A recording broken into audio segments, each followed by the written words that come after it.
2026 City Council study session. We've got two items on our agenda today: the public realm vision plan, downtown commercial historic district, and then we'll hear about our 2025 year-end action plan and KPI update. So with that, I am going to turn it over to Ms. Irene Woodward to give us a preview and introduce our guest. Council President, council members, thank you. I'm going to kick it off. I'll do a little bit of an intro, and then most of the presentation will be done by Sandy, and who I'll introduce as we go along. So, can I stop you for a minute? Actually, Administrator Zones asked me to acknowledge that we are doing a lot of attempts to make our study sessions more informal. 2 weeks ago, we were in the corner over here, and I think the council members felt we were able to have a robust and informal discussion. We thought maybe that space was a little too kind of isolated. The public weren't able to see us directly, so we're trying this space out this time. And after our session, we invite members of the public, council members, and staff to give us your feedback as we continue to work on making our sessions more accessible. So continue. Thank you. All right, so we're going to jump right in. And if there are any questions throughout, feel free to stop us. I'm sure there's also time at the end as well. So kind of going back on January 22nd, 2024 was when the historic district was approved by council, and that established the historic district after a number of years, really recognizing the downtown commercial core at the center of that. And here's like an updated map. I think we've used some of the other ones, which this one I think looks a little bit nicer and shows all of the contributing building as well as the non-contributing. And so this represents what the district is within the downtown area. And then this was kind of came out of that initial historic district, and really there was a lot of discussion about like what does it really look like in terms of implementation. And so this was kind of that first piece that we really looked at. We coordinated with our partners as well as DMC to kind of establish like what are the key supports that are really needed for the district. Obviously the one we're going to talk about today is public realm, but I just wanted to note a lot of these are ongoing, and not only are they being done by the city teammates, but also with our partners. And through that process, and this really came about as part of that public realm and identifying what does that vision look like, we did an RFP process, and we selected MEND Collaborative and New History. Sandy is sitting to my right, and she's going to be doing most of the presentation, and she'll probably get into a little bit more, but wanted to also note that we also work with New History, and they are more of a historic consultant as well, so they work with MEND and with the city teammates and with the public on developing this plan. And really the intent was how do we develop that vision for the historic district, and what does that really look like, and that was a lot of that goal that we brought about. So what we're going to discuss today is really the project background, the community engagement, and all the work that was surrounded in that. The vision plan, and we're going to kind of walk through all those different steps and then allows time for discussion. Just wanted to kind of note this plan, as you'll see, is kind of like this high-level vision plan. There's several notes in the plan that require additional work for implementation, so we will note that, but these are just high-level concepts. And these have also been coordinated and recognized that this is part of a larger planning efforts that are going on within the downtown area. And we had coordination among some of those as well. So just wanted to make some of those notes to provide that context as we dive in. And once again, you'll kind of see this is kind of those 8 circles, but in a little bit different way. The ones that are highlighted are really ones that the city teammates are leading in this area. As you kind of see we've done some of the financial, the regulatory, and mobility. And this is really focused on that public realm aspect and what does that really look like. And with that, I'm going to turn it to Sandy. Thank you. I'll let you be able to see. Thank you. Okay, Council President, council members, thank you for having me at this table today. My name is Sandy. I'm a landscape architect, and I'm a founding partner at MEND Collaborative. As Irene mentioned, we were hired by the city with our team member, New History. We do urban planning, urban design, landscape architecture. So we really brought that, framework of how, successful public realms really work and New History's perspective and the stakeholders that we talked to throughout this process really brought that perspective of what makes this district really special from a historic and even modern use. So when we're talking about the public realm, we're really talking about this space that is open, available, free for everyone to use and enjoy. Things like elements that provide safety, like lighting and signage, ways to find your way around the district through wayfinding, storytelling, sidewalks, bike lanes, gathering in open spaces, green spaces, seating and comfort features, the streets. There's a lot to think about when we're thinking about our public realm spaces. And when we set out starting this process, we really wanted to identify what we were working towards. So we really wanted to have this comprehensive vision plan specific to this historic district that can really envision a future for the outdoor public spaces. And this is really just starting to provide that roadmap for implementation, you know, how some of these spaces could be designed a little bit better to create a little bit more of a cohesive, inclusive and well-designed area that really speaks to and really honors the history of the Downtown Commercial Historic District. We held a series of engagement events throughout the project process. Starting in June of last year, we started with some focus group discussions. We interviewed about 20 people there. We also did door knocking within the district. We held a couple workshops with stakeholders that are, you know, business owners, property owners, different downtown organizations. So a couple of workshops with folks, and we also had a pop-up at Thursdays Downtown. And we also had a project website that was started at the beginning of the project. It's still up today, that hosts resources for people to download things that were developed throughout the project process and to learn more. So the key takeaways from our engagement process, there are 6 of them, and you'll kind of see how these influence, you know, as I start walking through the plan and how it, you know, has really shaped up and come together, how these main takeaways from engagement started really coming together. And these are really important, so I'm going to read them to you, and I hope that's okay.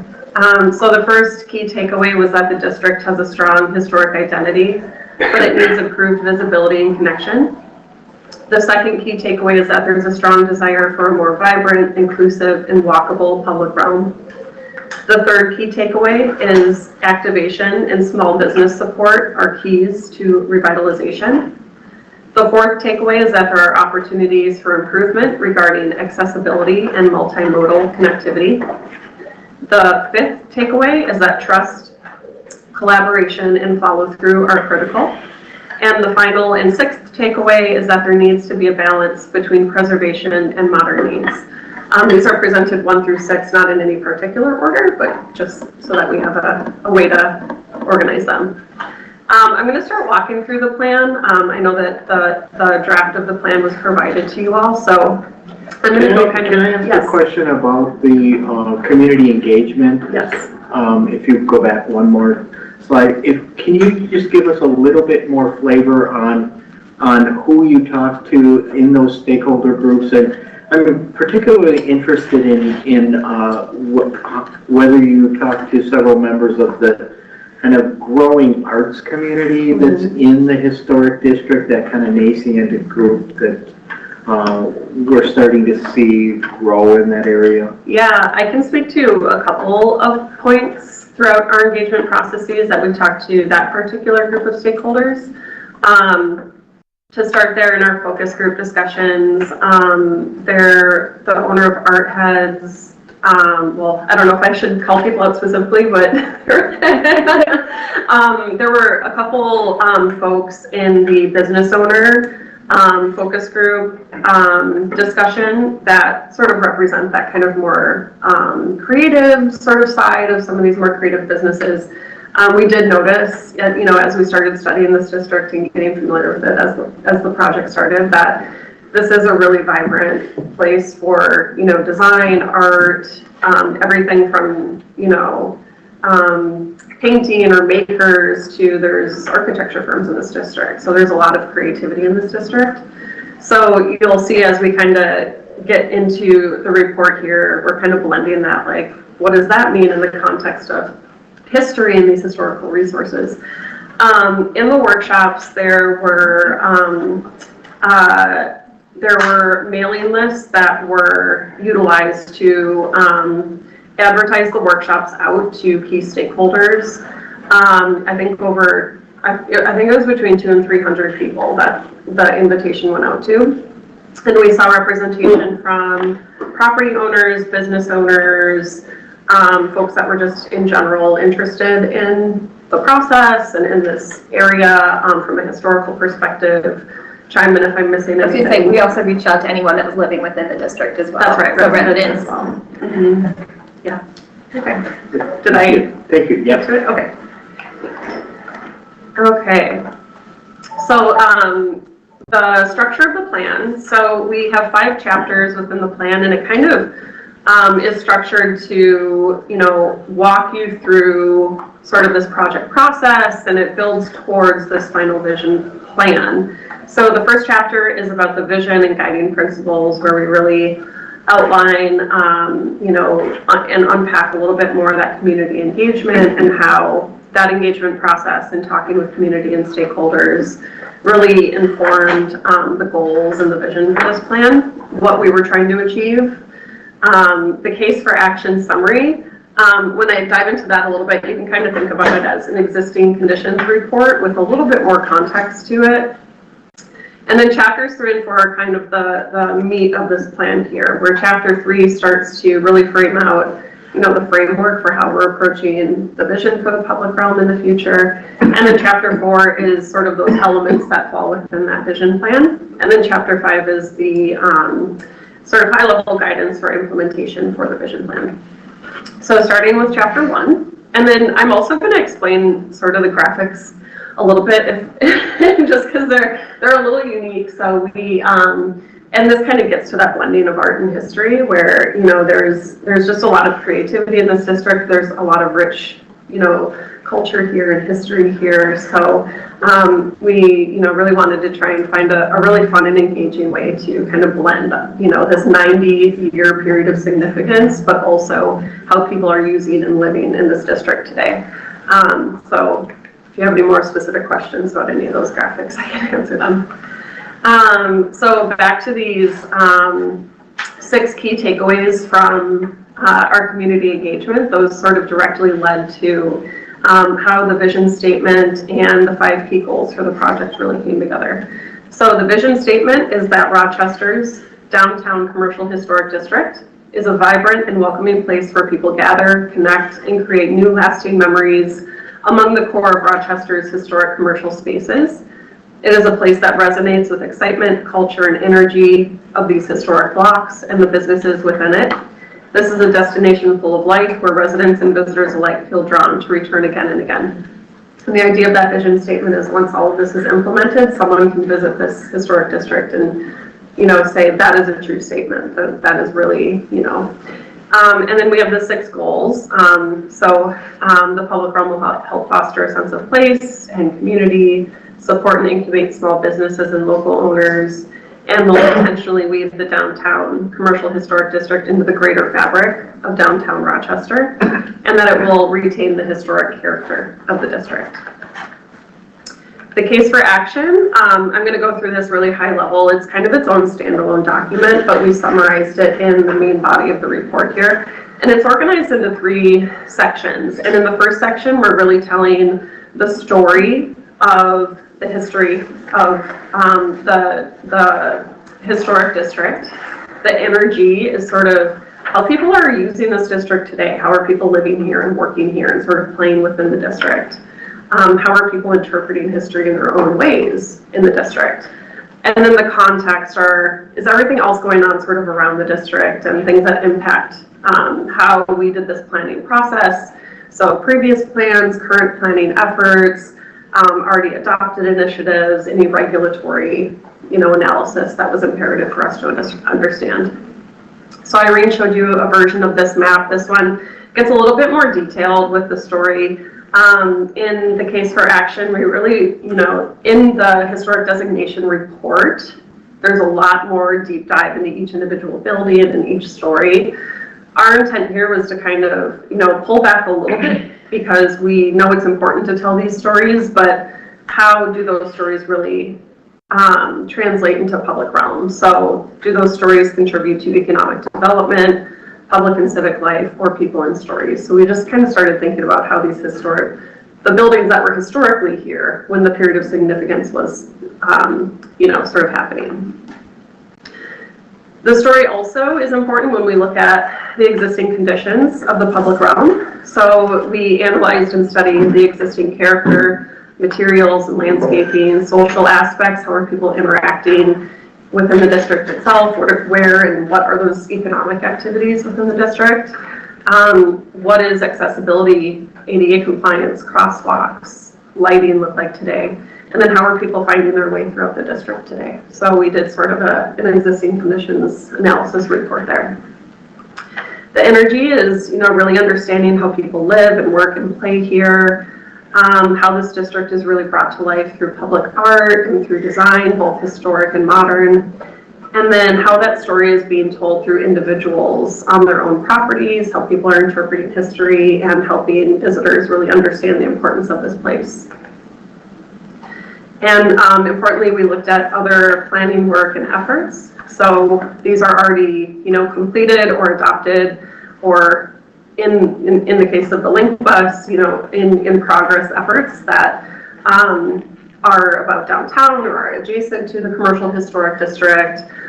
So things that were really important to keep in mind and to consider and to sort of apply to the process here. We also did a quick study of mobility and parking. So how are people moving through the district and how do people arrive to the district? Where are those opportunities? And then the plan itself, this is the fun part, the meaty part. So the framework. It's really important that we emphasize the role of this historic district in the greater, context of downtown. There's various districts within downtown. There's a lot of history outside of the very specific boundaries of the designated district itself. So we were really looking at the historic district as a key patch in the quilt of this greater downtown story, this greater story of Rochester.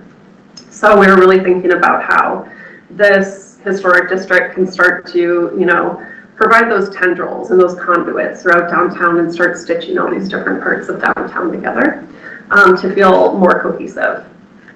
It was also really important that we found the right balance between already adopted efforts such as the 2022 Heritage Preservation Program Design Guidelines, Secretary of the Interior Standards for Rehabilitation, considering this is a historic district with historic properties, already adopted initiatives like the 2017 City Design Guidelines for the DMC district, and importantly, community and stakeholder input. So there was a lot that really fed into this final vision plan and a lot to balance when we were going through this entire process.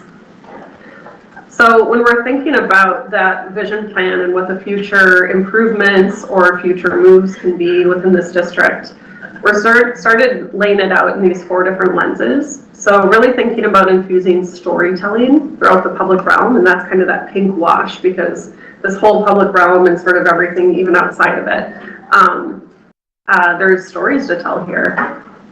The second one is to reimagine streets within the district. So first, Broadway, 4th, 2nd.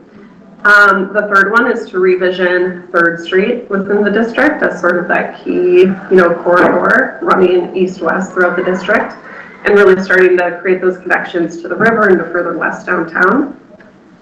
And then thinking about the alleyways as something that can really be activated. There's been some great community visioning that we really wanted to kind of embrace and solidify. There's a lot of really good ideas coming from the community about alleyways here. So how can those be thought of as really vibrant green spaces? For storytelling, revealing the story of the district through artwork, murals, sculpture, interpretive panels. People understand history and story in different ways. So the more ways that we can, get different artists or get historians or whatever that may be, we'll just, further engage people to want to kind of explore the district a little bit more. Maybe They park, and instead of walking the direct route around the district, they want to walk through it and experience that sculpture every day. Green on Historic Third is sort of revisioning and rethinking this sort of critical corridor through the district. Importantly, Third has the potential to have an even stronger connection to the riverfront. There's some visioning, planning going along the riverfront, so how can those things really start to merge together and have a stronger, more, intentionally planned out connection. There was also a lot of input from community members about making that connection a little bit better because of the trail that's along the riverfront, and how can, there be a conduit to really sort of kick you off the trail and right into downtown. So Third is, is really in this vision plan seen as that important corridor. I know that the text on these is very small, so I'll do my best to just explain. The upper left section is the existing condition of Third. So you have parallel parking on each side of the street, and then it's a single one-way lane down the center. The proposed kind of vision for Green on Third here is to really embrace that, sort of green, more lush, more human scale aspect of Third. So bringing up the roadway table to create a curbless design creates more accessibility. It also allows for flexibility within the public realm for that space to flex a little bit more. So, on maybe a typical everyday, you still have parking, you still have the one-way roadway, bringing a dedicated bikeway through that connects to the trail, and other important bikeway corridors throughout downtown. And then we can get into, some more flexible programming on Third. So maybe some days, a business owner might want to rent out or close off a couple parking stalls in front of their business and bring maybe a booth out, or do a mini pop-up.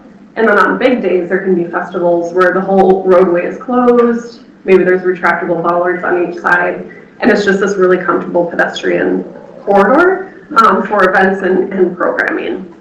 So the idea of Third is to really green it up, bring that urban forest initiative and already adopted plans and kind of beef that up in this area, and to really give an opportunity for more flexible programming. Some example images of how that has been successfully implemented elsewhere. And then some examples of how some of that storytelling can happen within the public realm on Third with more increased opportunity in the public realm. The next is looking at streets within the district. We're going to specifically look at Broadway and First Avenue right now. Specific to Broadway, we did hear a lot from community members that Broadway is a very fast corridor, especially through the district here. It's seen as kind of a thoroughfare, a little bit of a barrier, especially for a district that spans over Broadway. So we wanted to take a look at kind of that cross section of Broadway. Could that be thought of a little bit differently within this district to slow traffic down a little bit, make it more of a comfortable public realm experience? Especially for all those, small businesses, restaurants that face Broadway and could definitely use some improvement with some expanded public realm there. So looking at Broadway on the top is the existing cross section. You can see some constrained public realm space on the west side of the street. We have several lanes ranging from parking lanes to through lanes and turn lanes. Looking at what a proposed design could be is thinking of bringing that public realm in a little bit more and creating more space for amenity spaces, and then treating the existing roadway differently during on-peak and off-peak hours. So really leveraging those outer lanes for when it's on-peak, it's drive and transit. During off-peak hours, that's where parking is, and people can find a little bit easier parking for businesses there. But that really gives us, a lot more space for public realm, more comfortable sidewalk widths where people can comfortably pass each other going in opposite directions, and then getting more amenity space for either plantings or a sidewalk patio, whatever that may be. And here's a little illustrative axon of what that could potentially look like.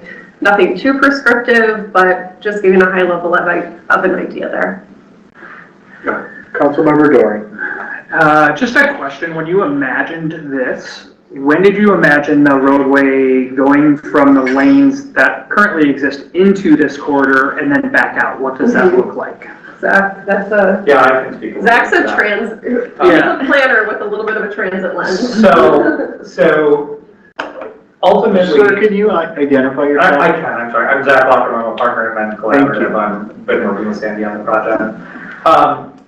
This is one of those key things where there is going to need to be some follow-up work, and especially with the construction of the new bridge, that the volumes that we have of traffic currently suggest to us that the street is carrying a whole lot of traffic during those peak hours right now, and that we are actually seeing a whole lot of turn movements as well. When the new bridge comes in, that's also going to be accelerated, and so we don't really have a very clear picture of exactly how much traffic the street is going to be carrying at those points. But most likely the ways that you would deal with the transitions between more lanes to fewer lanes would be kind of forced right turns and things like that. So things would turn into, your third lane that's being dropped would turn into a right turn lane or something like that for the block before that sort of transition would happen. Typically that's the easiest way to ensure the kind of safety of those traffic movements. Okay. Thank you. Yeah. Thank you for the question. Okay, now we're switching gears to look at First Avenue. So, looking at Broadway as one of the main north-south corridors. First is the other main north-south corridor through the district. So the existing cross-section of First Avenue, again, we have angled parking on both sides. And then we have two-way lanes with some existing sidewalk and amenity spaces. Looking at a proposed short-term and a proposed long-term, sort of depending on what some current ongoing planning efforts might potentially look like in the future. We wanted to just provide a few different options of what some scenarios could be. A short-term with a sort of a temporary testing scenario of a bikeway on that street, and then a proposed long-term if that, potentially becomes a permanent situation, and how the public realm can really increase on First Avenue. Knowing that First is a really important corridor for, Thursdays downtown, there's a lot of restaurants, a lot of businesses also facing First. How can we really start increasing that amenity space and creating better buffers against the roadway there? And then again, another axon of what that could potentially look like. This one also has a little example image, and I understand that's pretty small on the screen there, but it is also in the report too. All of these graphics are pulled from the report. The next framework are the art alleyways. So this is a way to really think about activating those underutilized spaces, which means the alleyways within the district. And when I say underutilized, it's a way to talk about, increasing access to small businesses. And also these are, corridors that are within the historic district. They have stories to tell themselves. So the community has been doing work over the years thinking about how to activate these alleyways, how to bring, either temporary activation or permanent solutions here. By putting it in this report is a way to kind of, formalize the community's ideas. So this is an idea that was really born from community. And then increasing safety and access to small businesses. There are some small businesses whose doors are, main doors are accessed through the alleyway. So providing a safe and comfortable and more visible way for people to access those businesses through the alleyway.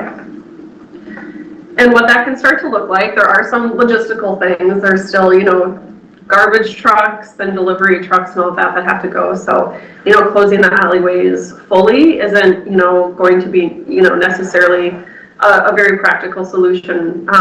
So finding ways to activate the alleyways through art, decorative lighting, directional signage, ways to celebrate the entrances to the alleyways and make them feel like, hey, this is a space you can go down and explore. Maybe you haven't gone down here before, even if you've been in the district 100 times, here's a new space for you to find.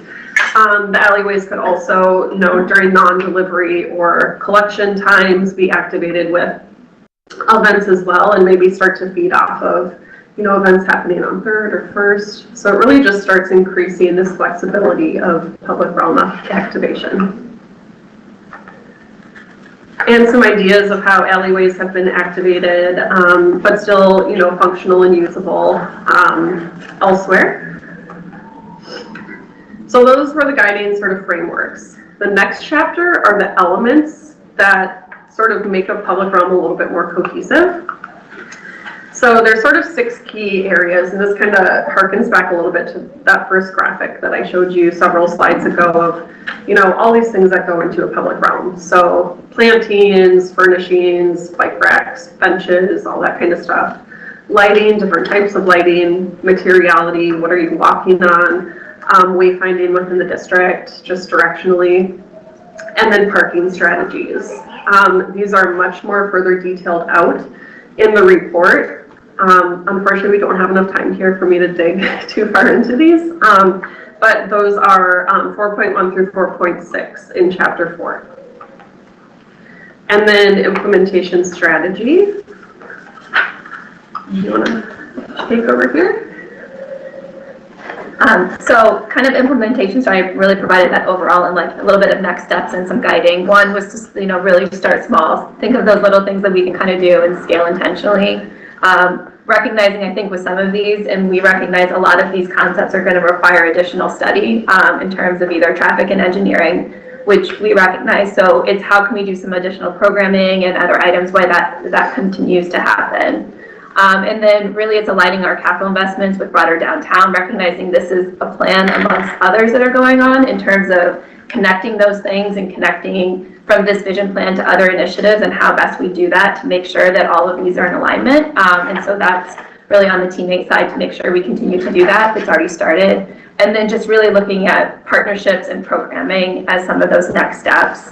I will say one of our other next steps, it's not necessarily within implementation, is we're going to kind of review all of this with HPC tomorrow as well, to kind of go through and get any additional feedback from them as well. And then our goal is to hopefully bring this back for adoption as kind of one of our sub-area district plans within our under the comprehensive plan. So with that, I think that's the last slide. That is the last slide.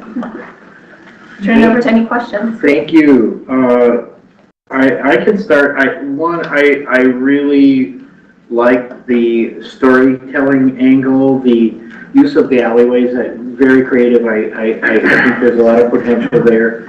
And 3rd Street and moving it to access the river. So I'm very excited about the possibilities in those areas. One thing that I had a question about though is, so you are removing the angled parking on 3rd and 1st, and there's not a proposal for reintroducing angled parking on Broadway. And I look at it kind of in a historic sense. I mean, we had, 1890s in the report. It shows angled parking. Mm-hmm. It shows angled parking 1947. We had angled parking in the middle of Broadway in the 40s and 50s, and then went to parallel parking, which is less safe, less calming. I know that angled parking, it does encourage a buffer. It encourages greater safety of getting in and out of cars. It actually creates more parking, a little bit more, maybe 20%.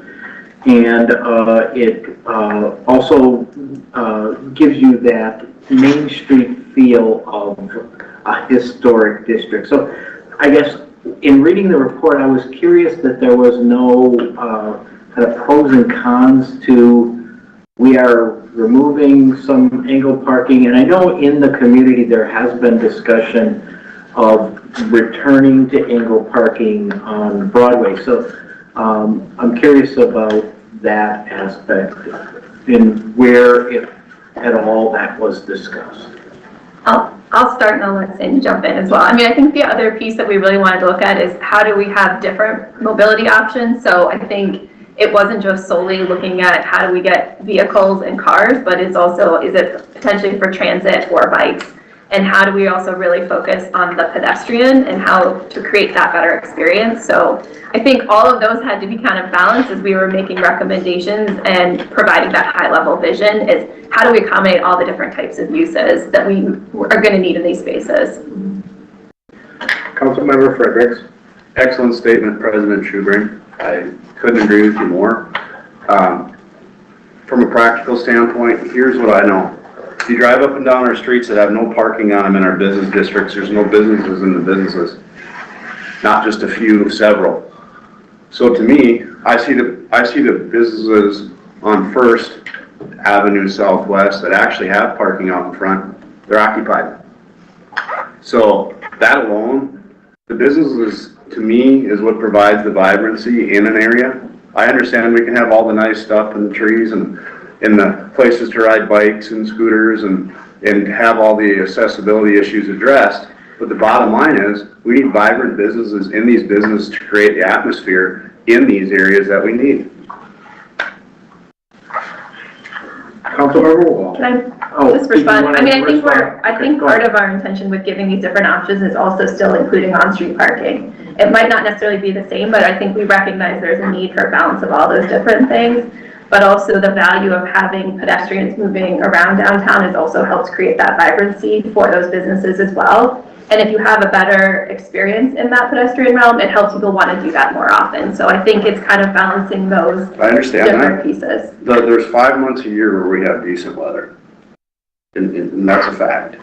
We battle weather. Even when it's nice out in the summer, we have lots of wind, lots of humidity, lots of rain, da-da-da-da-da. And I understand wanting to have those things, but the reality is if you look at how many days a year our public spaces are activated and used to their full potential, it's staggering actually how low that is. So I don't mean to be a poo-pooer, but I'm just stating the fact. Councilmember Wall. Thank you. In theory, I'm going to follow up on that. I got a kind of a potpourri of questions, but I'll just stay with the parking for right now. If you're gonna punch me, take it easy. Easy. In theory, I like the idea of moving people to ramps. I'm a ramp guy. The last time I parked on the street was when I went to a city meeting at Discovery 2 and the ramp was full and I had to look for someplace on the street. I would prefer to be in the ramp. A lot of people don't prefer ramps. My question is, in your engagement, particularly with business owners, were they in favor of removing street parking? Are you okay? Yeah. So we did hear about the importance of having street parking, you know, especially on Third, and just a small, I don't know if we can go back in the slides or not. The vision plan doesn't call for complete removal of parking on Third. So I have another question about that. How many spots does that remove? How many on-street, the totality of the plan, how many spots are we removing from the street? I think it was about 12 on Third itself. So parking would remain on the south side of the street, the angle parking. But more is probably on First.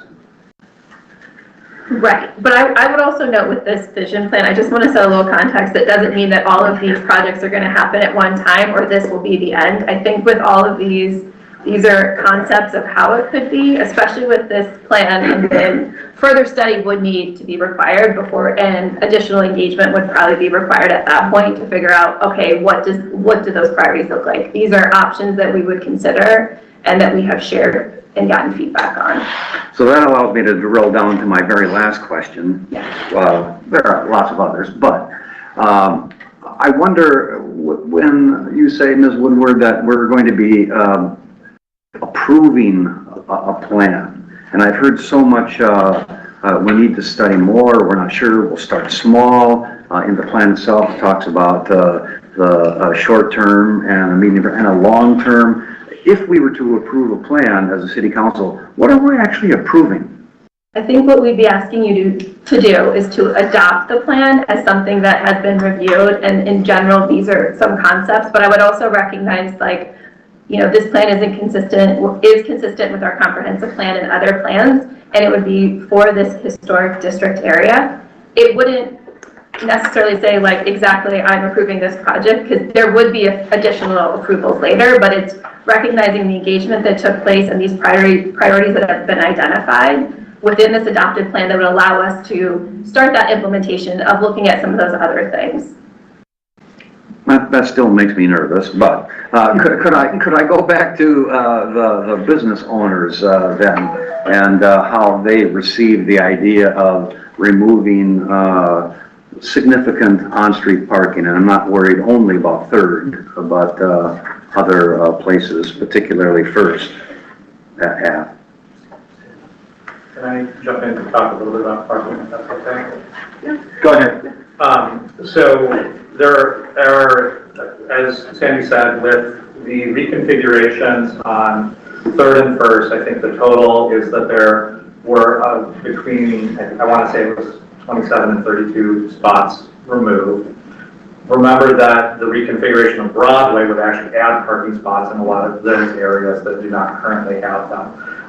You can actually go back to the original, the mobility drawing. There's a map up there. About 90% of the parking spaces within the full area are currently in rentals. That is the vast majority of the spaces that people are actually going to.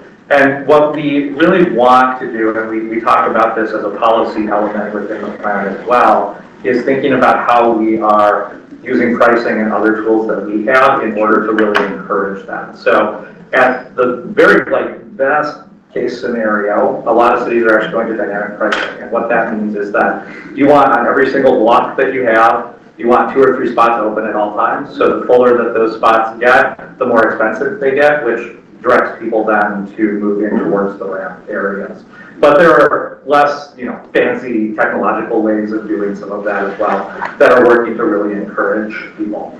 What we really wanted to set out to do with the parking, we wanted to make sure that we had on-street parking for people that, as I see many of us in this room are currently dealing with. We want our handicap spots to be accessible. We want likely signed spots for people that are just doing pick up and take out and that sort of stuff as quick areas. And then we do want some folks that would just sort of enjoy, prefer that to actually parking in the ramp. So trying to really create a balance there.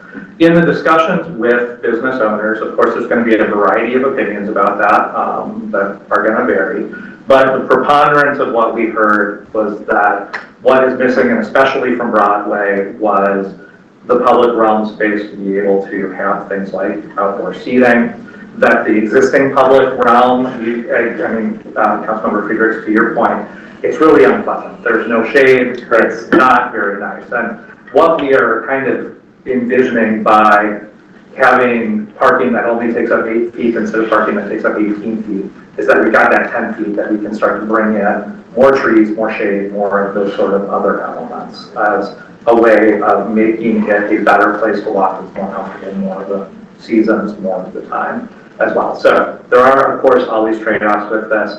I do think the concepts that we've shown for Broadway specifically have the idea that we probably do need to limit parking during the peak hours in order to facilitate the traffic there. So in that particular case, it probably doesn't work to do angled parking on Broadway itself, just because the lanes then are not the right sizes in order to be able to facilitate that.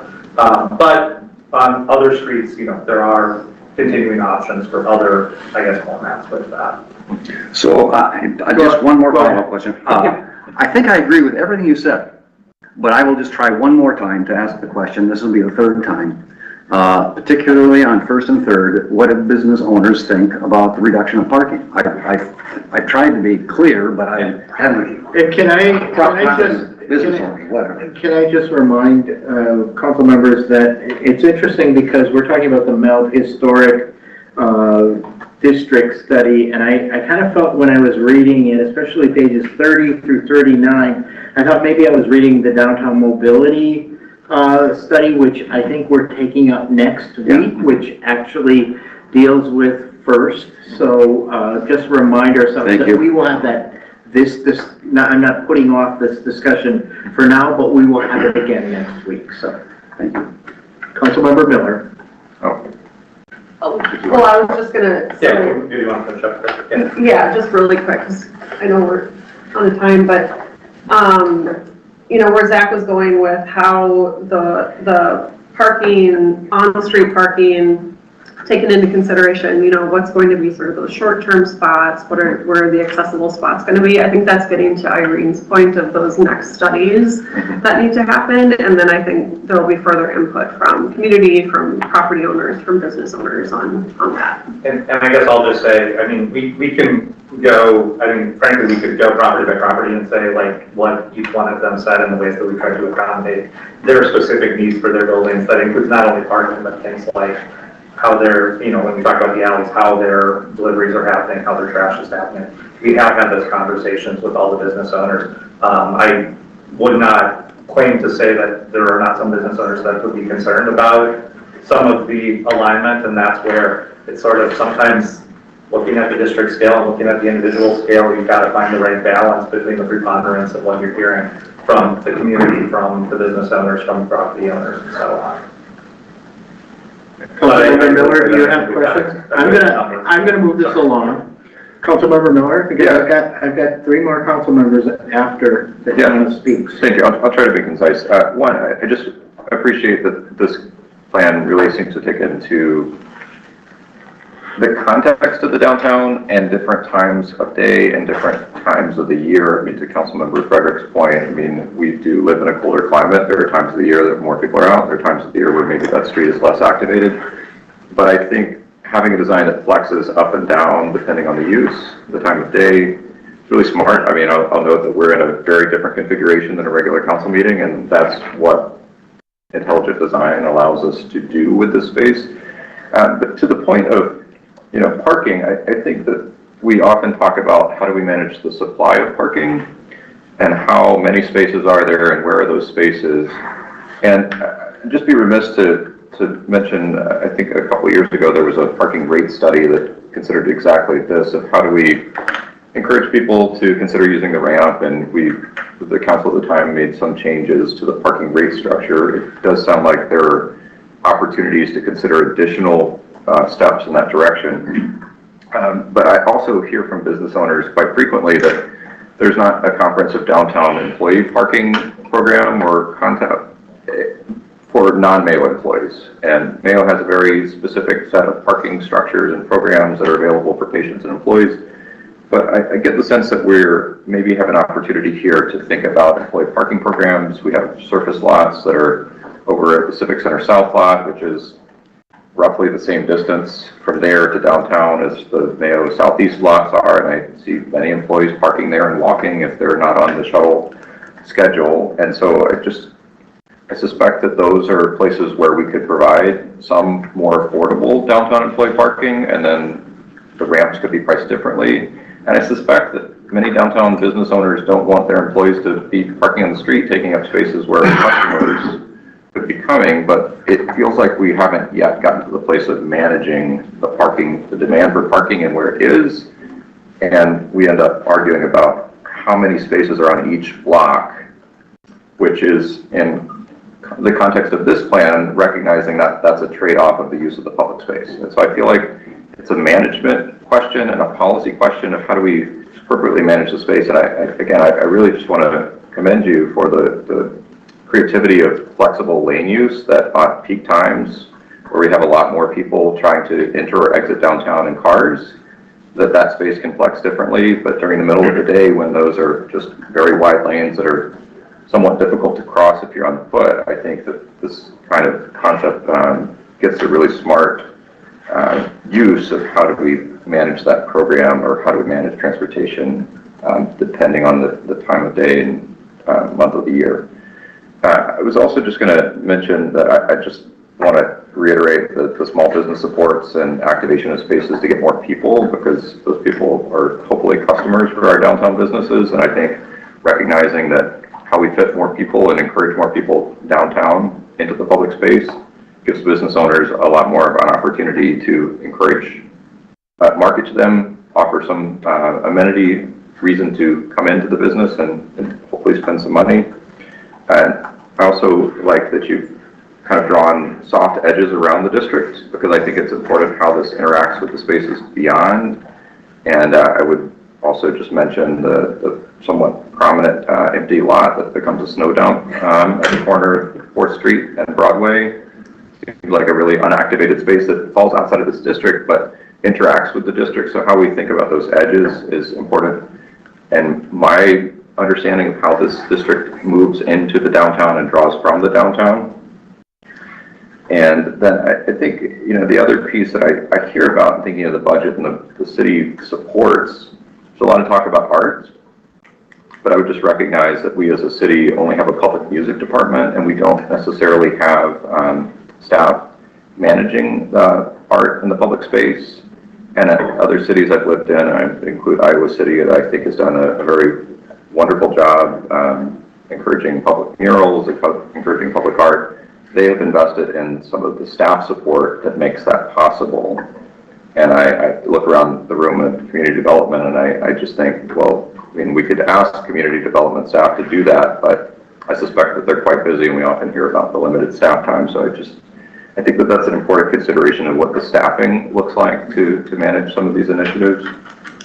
And I appreciate that you brought up bollards again as like a way to protect and make the space flexible, because the other element that finally that comes into all of this is this only works if it's enforced. And one of the mechanisms of enforcement would be to send out community service officers to write parking tickets when the lanes are not parking, but also thinking about some of the other ways that the design reinforces the use, rather than having to send out people and say, that's not how that's supposed to be, go write a ticket, which is just a bad experience all around. So I think those would be my comments of reviewing the report. Thank you. Councilmember Keen. Thank you. I'm just going to start with some high-level stuff. When we established a district, we were very building-focused and not so much what was in the buildings. And we seem to have totally separated that now and only talk about what's active in the buildings. And while I understand why that happens, walk me through why we don't talk about why historic district doesn't really take any pride in this building came from this era and how it would do and become part of that education. I think, sorry. Well, I think I was going to maybe default to Molly to answer that question. I think that that's part of where when we start talking about the storytelling and how we can do that storytelling within the public realm, that's where we can start to pull on what are the stories of those buildings to really help people connect to them. Yeah. Very good. And that shows sort of a high level, just that there's something missing for me. The other one is, as a city, I feel like we have a relationship with building owners. As when you get into this idea of how they're activated and all that, that's the owner with their tenants, it's the owner, or it's the city with RDA, it's the city other places. Do you have any insights on how a city interacts with the resident, the occupants of the building versus the owners? Is there some good tried and true on that, or you know, how do we interact at those levels? Yeah, I mean, we've started tapping into that with this process. Yeah.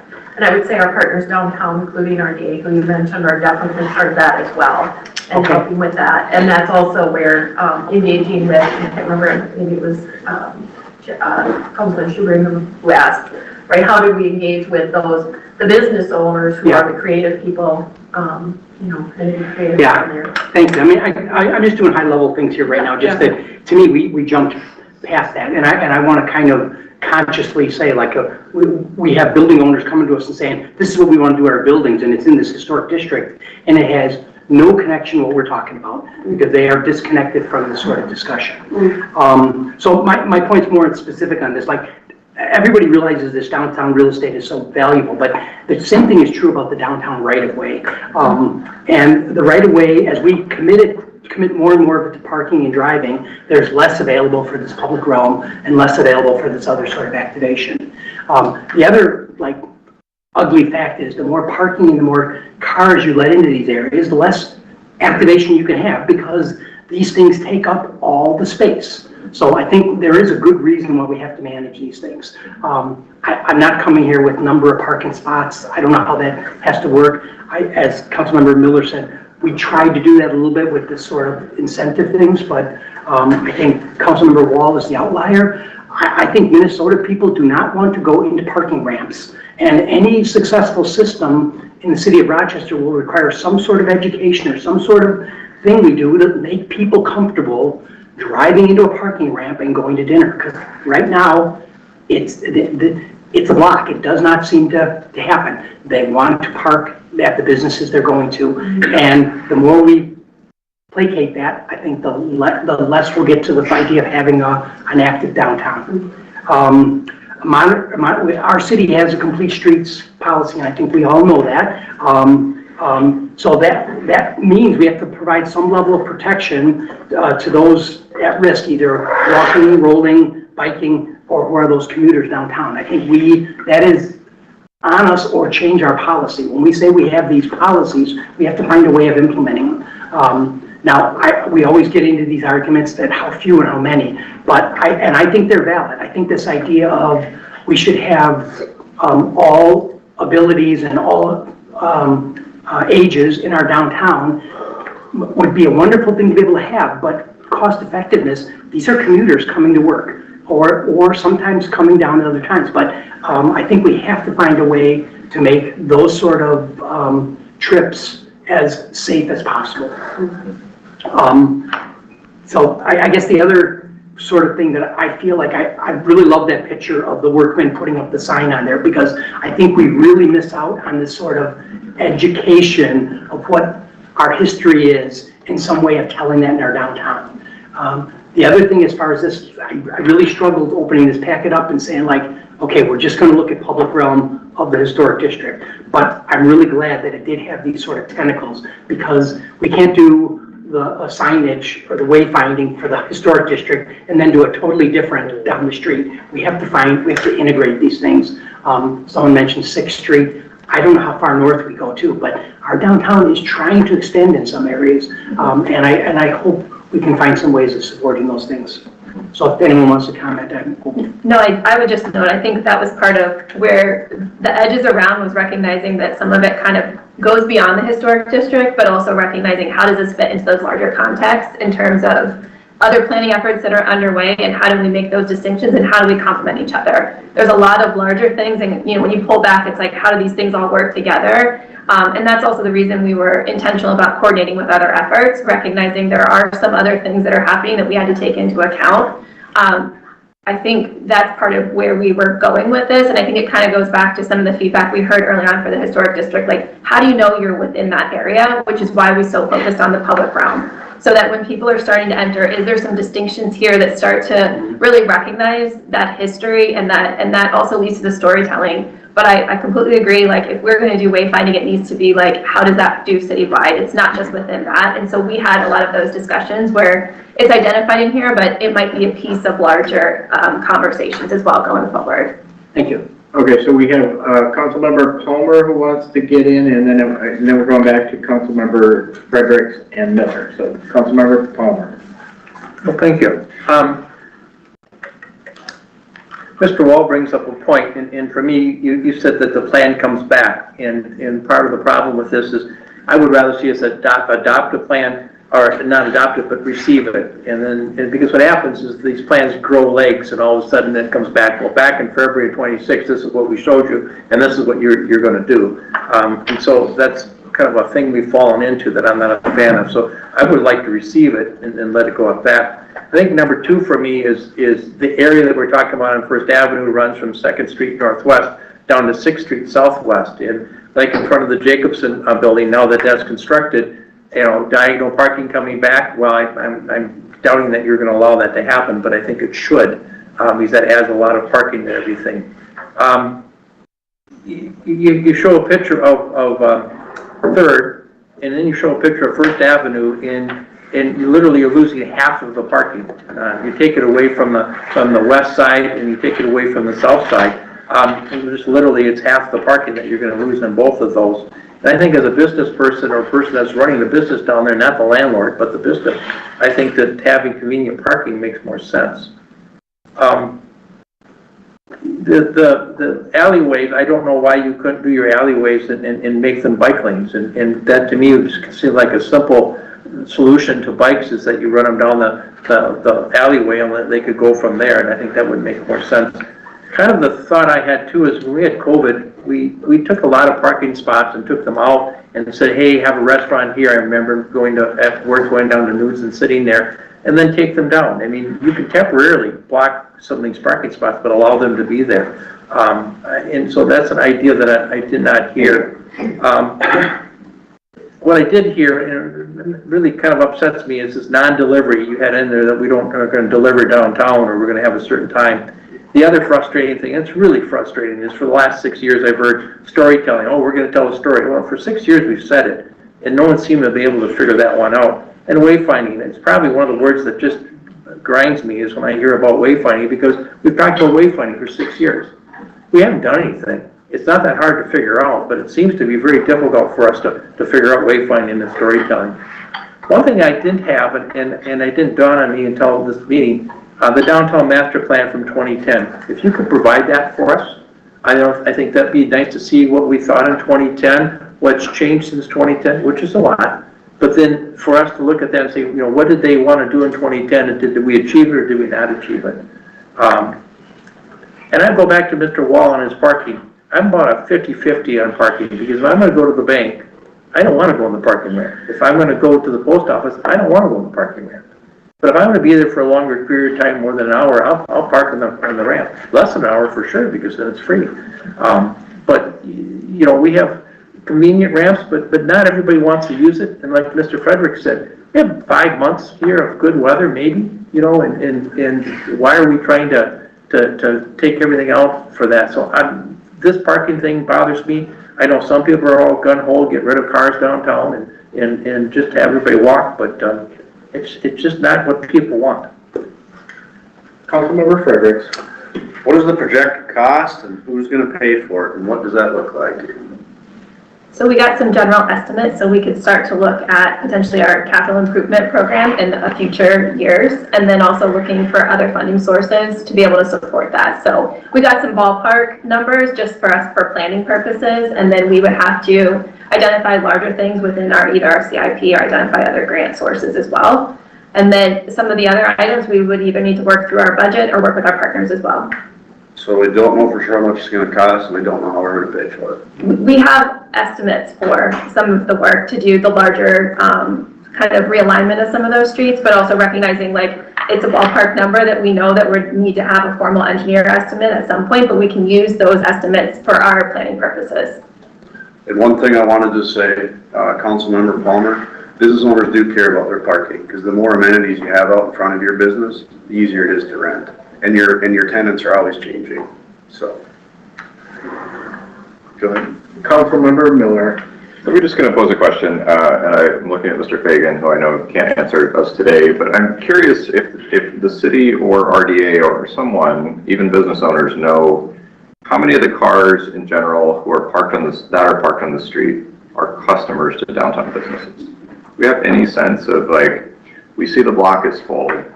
Are those customers? Are those employees? Are those Mayo patients? Is that a resident? Like,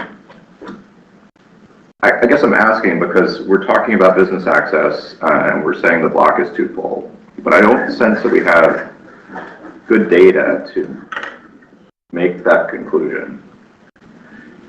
Is there an answer to that? Or, well, we have council members who want to answer. So I'm going to go to Councilmember Fredericks and then I'll say this. Councilmember Palmer.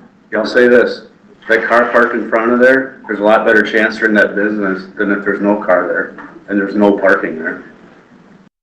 Councilmember Palmer? Well, my understanding that we just redid the parking meters. It's a 3-hour parking, and you cannot just go back and put more money. So you have to move your car. So if I'm working an 8-hour shift, even when I used to go out and plug a meter, you can't plug a meter anymore. So you've got to move your car in 3 hours. Administrator Zels. So we may, and we did just change that, so I don't know how much good data we would have, but we could try to look at what some of the CSO, I can't think of the name, Community Service Officer, traffic or parking enforcement looks like. So you might be able to get a sense of it from, do we have an uptick of people that are over the 3 hours?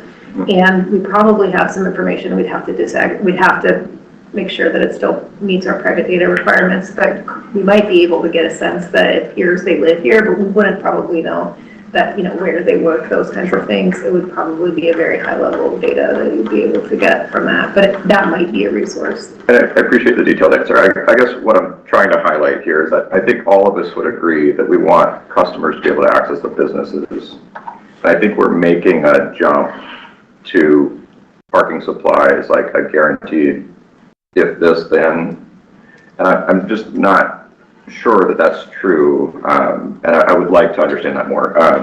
And I guess since everybody's telling a personal ramp story versus street parking story preference, I'll just say that I don't know if I have Park Mobile actively installed on my phone. And last week when I was coming downtown, I drove past many open spots on First Avenue Southwest to intentionally go to the 3rd Street ramp, which then is showing me that there are only 3 spaces in there in the middle of the day. And I just want to recognize that I know that Mayo has additional reserved parking in some of the city ramps while they are constructing parking ramps.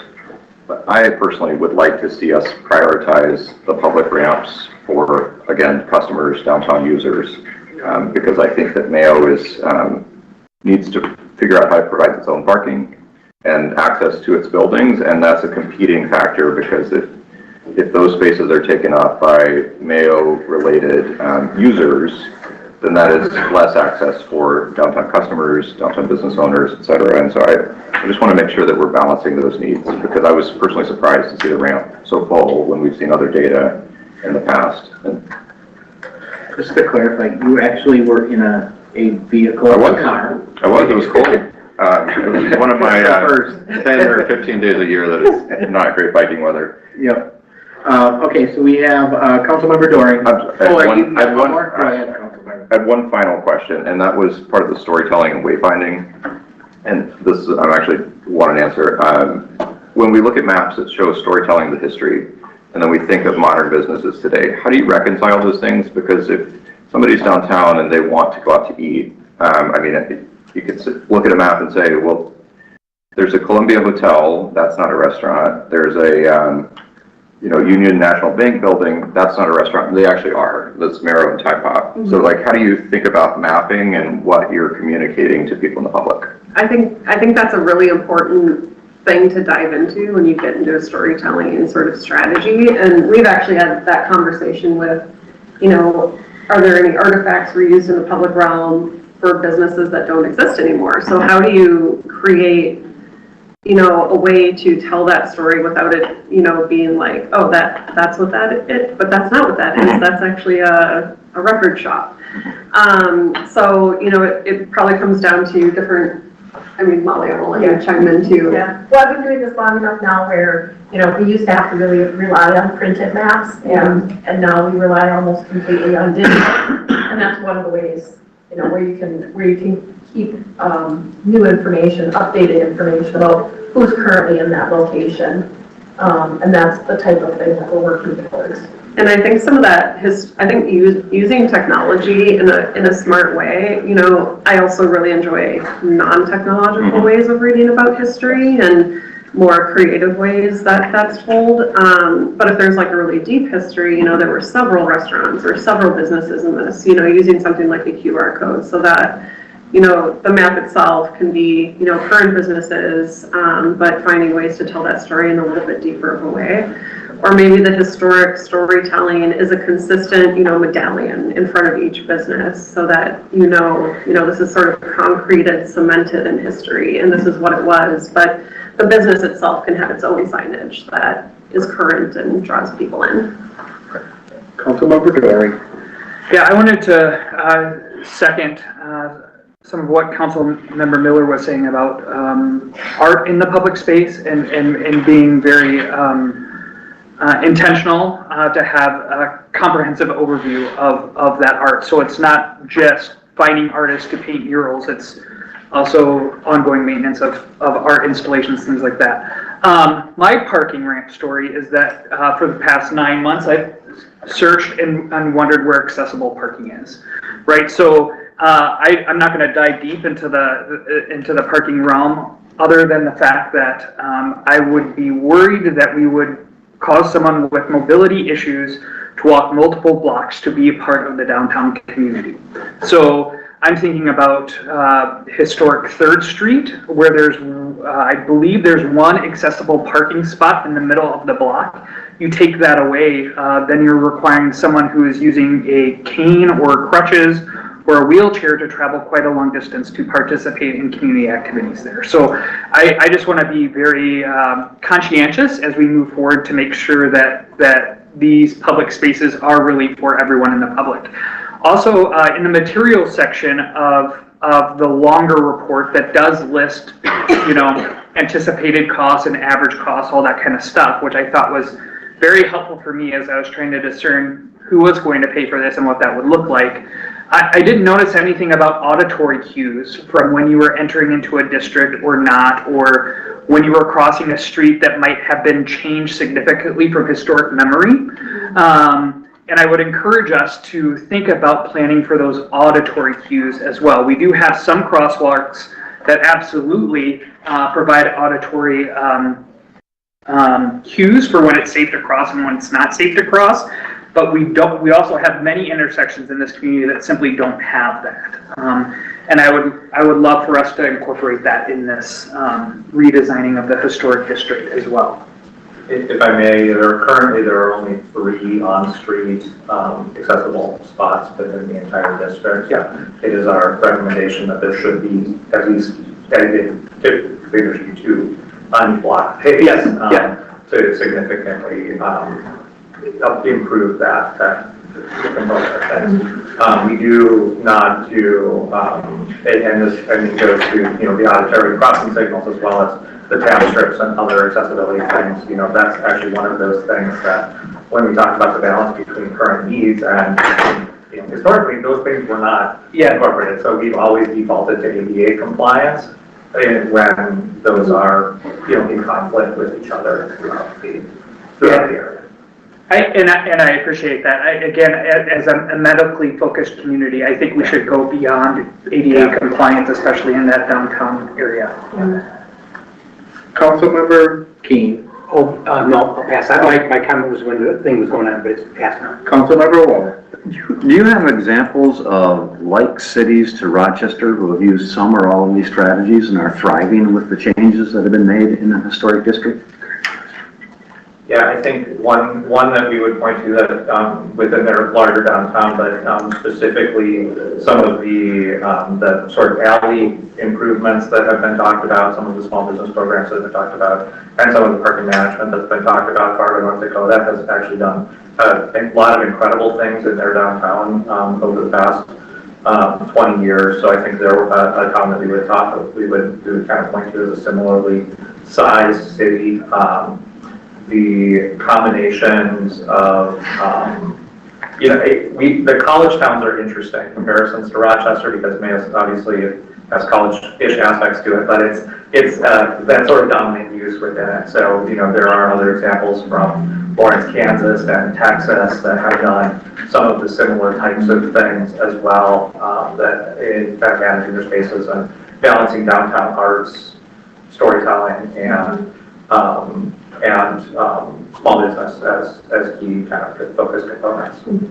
I like the Fargo example especially though, because if anything, they have even more harsh conditions than we do. Councilmember Miller. Just follow up on that. Thanks for mentioning college jumps. Was UMR's stakeholder involved in this process? I know they have interaction to this district and areas just adjacent to it. Yeah, they were one of the first focus group discussions. Yeah. And actually, in addition to that, we also talked to the in their building. We actually went door to door to talk to some of the more administrative people, because sometimes when you're talking to the universities, you're getting a planning director or something like that. So we actually talked to some of the building user administrator type folks as a part of the conversation. Okay.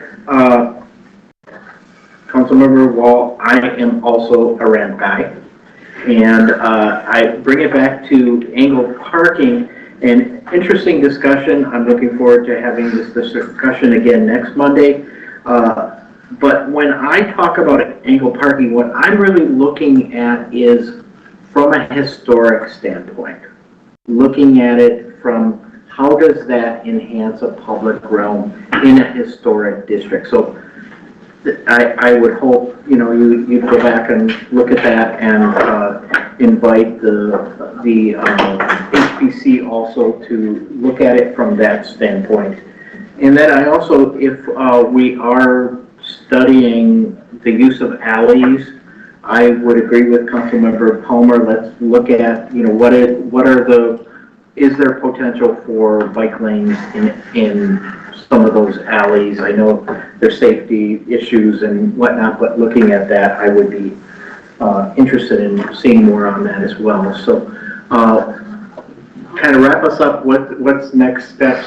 I know HPC is tomorrow, what else is? HPC is tomorrow. We're going to take the feedback and information from both of those and make some, potential tweaks to the plan if need be, and make some of those updates, and then hopefully bring it back to council at some point for whether either receiving or adopting. I only got one on that, so what that looks like.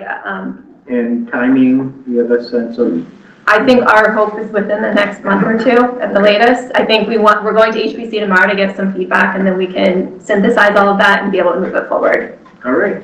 Thank you. Thank you all. Thank you. Great discussion. We are now going to move on to our, unless folks want a break, is there a break? No break. We'll get a drink of water and be back. We're going to move on to the 2025 year-end action plan and KPI update. Mr. Parrish, are you taking this one? Take it away. Take a break. No, we're not. I got heads. No, we are going to take a break. I thought we were. I missed it. Half my council's gone. I was like, we're taking a break. Is it 100%? Yeah. Put it like. Sweet. You got it. Yeah. Are you the? Oh, there.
We've got our year-end action plan KPI update with Aaron and Jessica. All right, President, members of the council, this is actually our first annual update, so we've got information collected. If you recall, last June or so, you adopted your strategic priorities, economic resilience, housing access, inclusive growth management, responsible environmental stewardship, and transformational capital projects.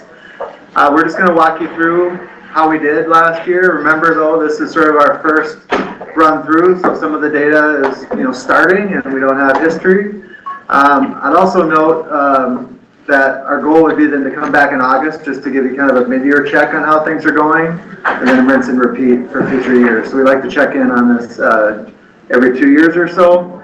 Right now, things are going really well. We're early in the process, so most things are on target. I would note that this is a reflection of the action plan document. We will have some KPIs that you'll note that we did flag as being off target. So this is really action plan focus, that attachment that you all received, about the 100 plus items within there. I'd also like to say you will probably have questions where I'll ask for a lifeline. We try to aggregate the document and present it to you in a kind of a streamlined manner, but we also have a team of people that are working on this to help make it a reality. So I want to acknowledge Jess's work in compiling all this. She does an amazing job making sure we're encouraging people to submit all their information and getting the KPIs put together. And this really is the first time that we are presenting integrated KPIs. This is a long-term dream of Councilmember Campion. I'm sorry to see that he's not here to see it, but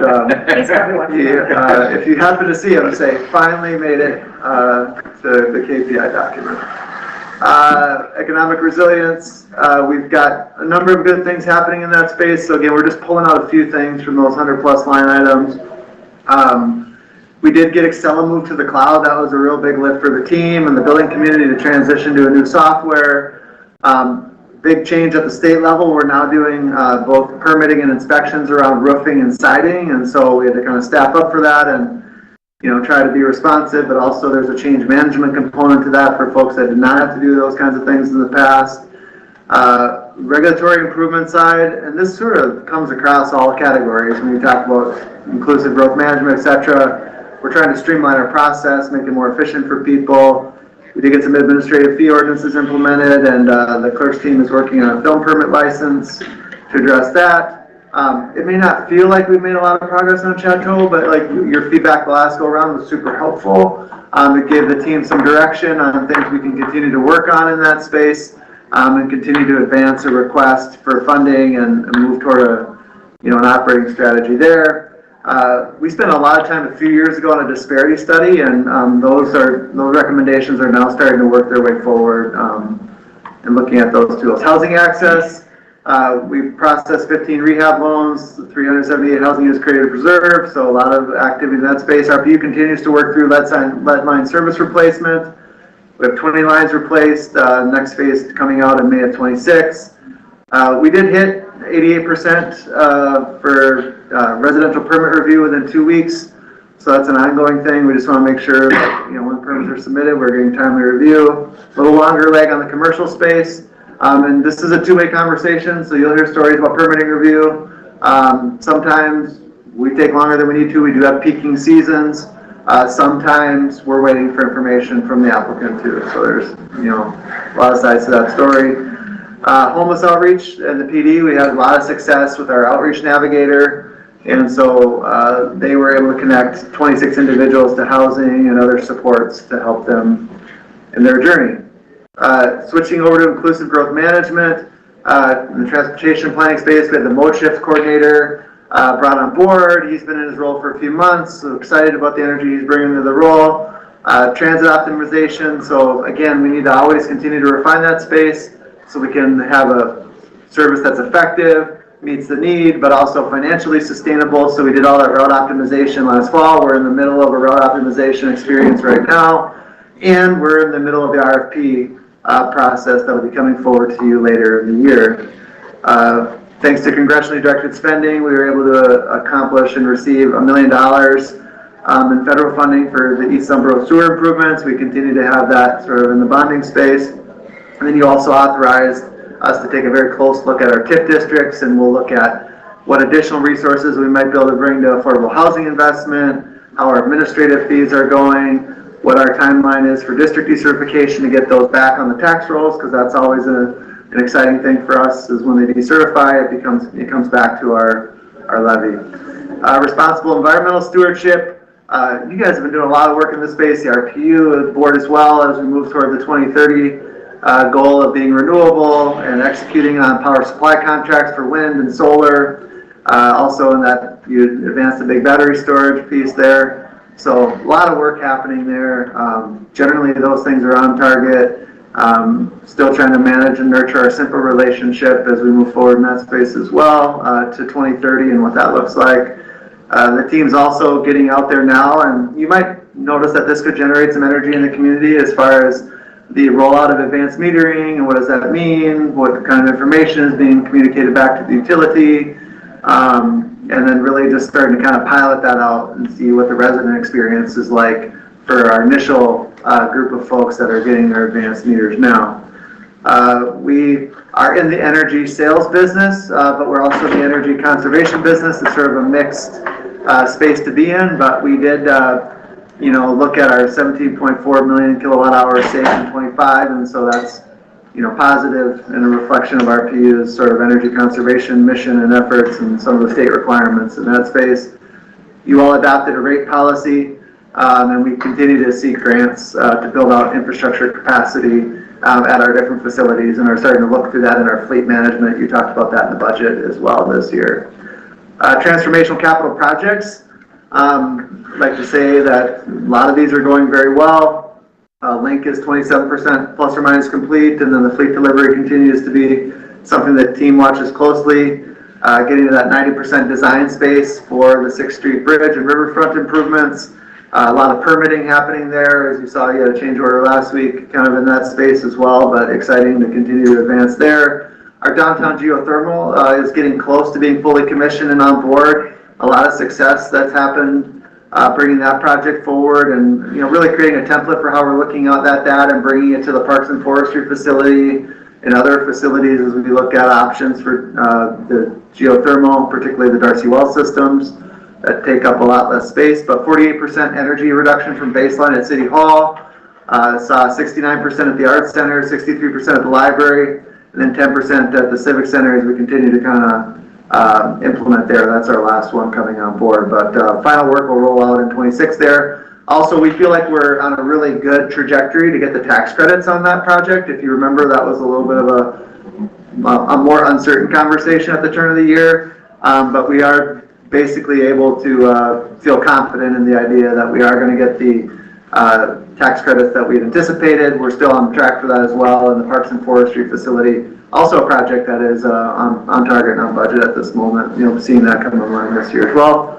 And everybody's ready for North Broadway to be done, and phase 2 of that is happening this next year, and trying to continue to navigate around the community, but that's expected in June 26th to be wrapped up. So obviously a lot of the progress happened last year.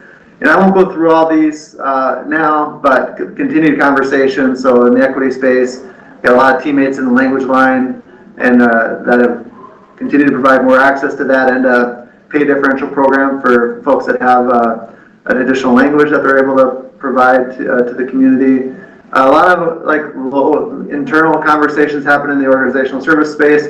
We're pretty far down the road in the fleet integration, so we've got a couple of years worth of conversation there. That actually has come together quite well. We've got all the PD teams sort of rolled into that model now. And so just a few pieces there. And we're starting to have early conversations in the IT and safety space as we have transitions, leading up also to a bigger conversation around One Water. And then we continue to have conversation in the RCTC rec space. So you'll see that they're trying to activate more with the walking and pickleball and basketball. Now the times, are more morning focused. That's not something everybody can get to. But they are trying to do more outreach in that space. And I think, we continue to try to have conversations about, what a reimagined option might be there. Today, the engagement piece of that rolled out. And so stay tuned for that. Take advantage of the in-person and online experiences that your constituents will have access to in the March timeframe You also have your council training session, and for your second study session in March, that'll be a night where we also have, that'll be at RCTC in the All-American Room, and you'll have one of those open houses that after the meeting you have the opportunity to kind of drop into if you like. KPIs, so transitioning to that space. So this is kind of how we're measuring. You know, what are the key measurements we have for making progress? Are these things we're doing making a difference? And sometimes we can create like that direct connection, and sometimes these are definitely out of our control, but things to monitor. I would say from a Rochester perspective, the amount of job growth we've had since 22 with 13,000 people, there'd be just an amount of communities that would love to be in our situation that way. It's just a really impressive thing that we can all be proud of. But we wanted to be a little more surgical because we want to diversify the Rochester economy. So about of those 13,000 jobs that have been created since 22, about 2,000 of those are not healthcare or hospitality or service focused. So you can say about 15% of those jobs that we've created are really in sort of an area that we could consider to be a diversification of our economy. Councilmember Palmer, when you do these numbers, can we have 2019 numbers prior to COVID so that we can have a real comparison? We certainly can, but yeah, because there are some data points. So I think part of our conversation is, do we just want to look at post-COVID and see where we're at? And pre-COVID, certain things I think make sense for that, certain things are challenged, but it's not hard to look back at that data. Okay, and then in this case. And then you're talking about the non-healthcare is 2,000.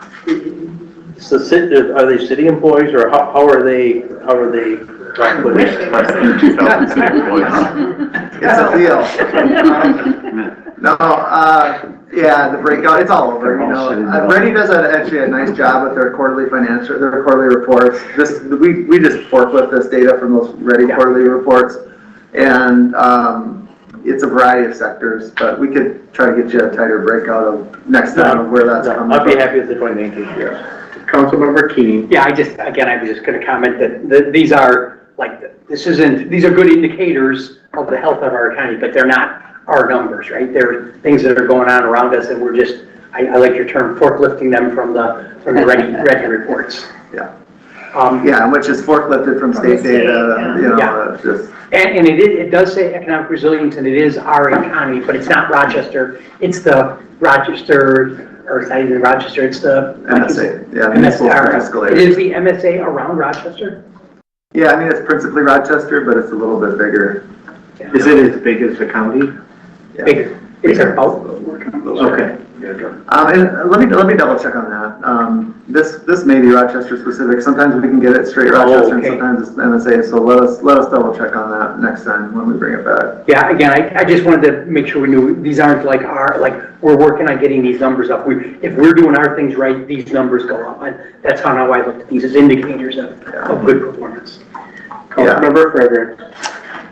One thing that I would just say is our non-healthcare, non-hospitality jobs, I'd like to know the number of those that are covered by one person, meaning how many people have 2 or even 3 jobs. Well, we can look into that. I'm not sure we have access to that. It isn't something that's, I'm just. Fair point, yeah. Because a lot of the people that I'm familiar with and have worked with, they're carrying 2 and even 3 jobs. So it isn't like, that's 60,000 people. No, it's not. It's probably, you know, I hate to guess a number because I don't want to be way off, but I know it's not 60,000 different people having those jobs. So we can put a little more architecture around what this is all covering, and if it's, you know, regular full-time, and there's like the whole non-farm employment sort of thing, and seasonality things that work into all this too. Mm-hmm. Councilmember Miller. Yeah, just a comment, because I feel like it's come up a few times, is just if you could give us links where possible to the data source so we can interrogate some of these questions. Yeah, that's not a problem at all. Okay. And then continuing on, you know, we have this goal, obviously, of, you know, creating a vibrant environment for all visitors, but then also we wanted to be a little more targeted and say we wanted to try to move the needle with some of these strategies around weekend occupancy. Occupancy during the week is pretty good, but, you know, we have strategies in place that are trying to grow our utilization of an untapped economic resource in the community, which is weekend hotel rooms. So again, Experience Rochester provides this data based on some subscription services they have access to here. But we did see growth in weekend occupancy year over year. So that's positive, and then they are able to access the revenue data. And so there was increased, hotel revenue in that Friday and Saturday night stay space. So we'd obviously like to keep this healthy, want to keep seeing that go up. There's some inflation, your average cost per room can go up, like all these different kind of factors that work in here. But as we talk about items like the Regional Sports and Rec Complex, or, how's Rochester Sports doing attracting tournaments and sustaining, those, these are the kinds of things we want to see there. And then sales tax collection, just aside from being an anchor for us in terms of a revenue source and capital investment, it, gives you some insight into, what is the retail sales economy looking like in the community, and are we leaking that? Is that going down? We try projecting 16 million for 25. As you know, a lot of our sales tax projections, we didn't experience significant transitions during the pandemic here because people were still buying things. And I'll just say maybe sometimes we do get sales tax for online purchases. So there is a way that the online providers do end up paying back into sales and use tax that's remitted ultimately to the state.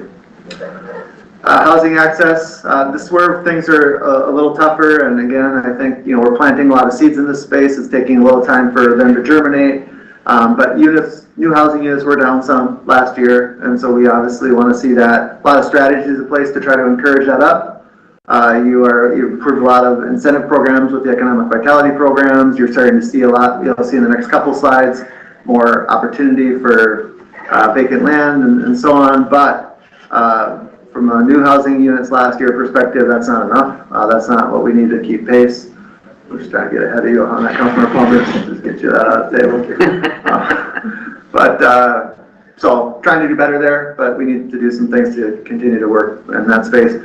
Single family homes as rentals, this is down because we want this number to be stable or going down probably. And you can see there's national conversation in this space, but our single family homes that are rentals, this doesn't break out whether it's short-term, long-term. This is just single-family homes that are rented right now. That did go up year over year, 0.5% or better. Councilmember King. Yeah, I just wanted to make sure I understood that. I mean, I see that it's a small movement of like 0.7% or so. But is that really on our full base of houses, like 40,000 single-family homes in Rochester? That would mean about 500 of them used to be owner-occupied and are now rental?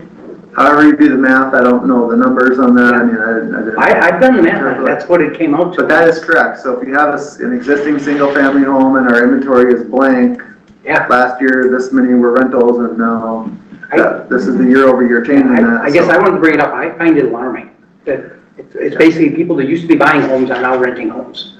Yeah, and so that's true. You're seeing, a lot of conversion there. That's what this would indicate here.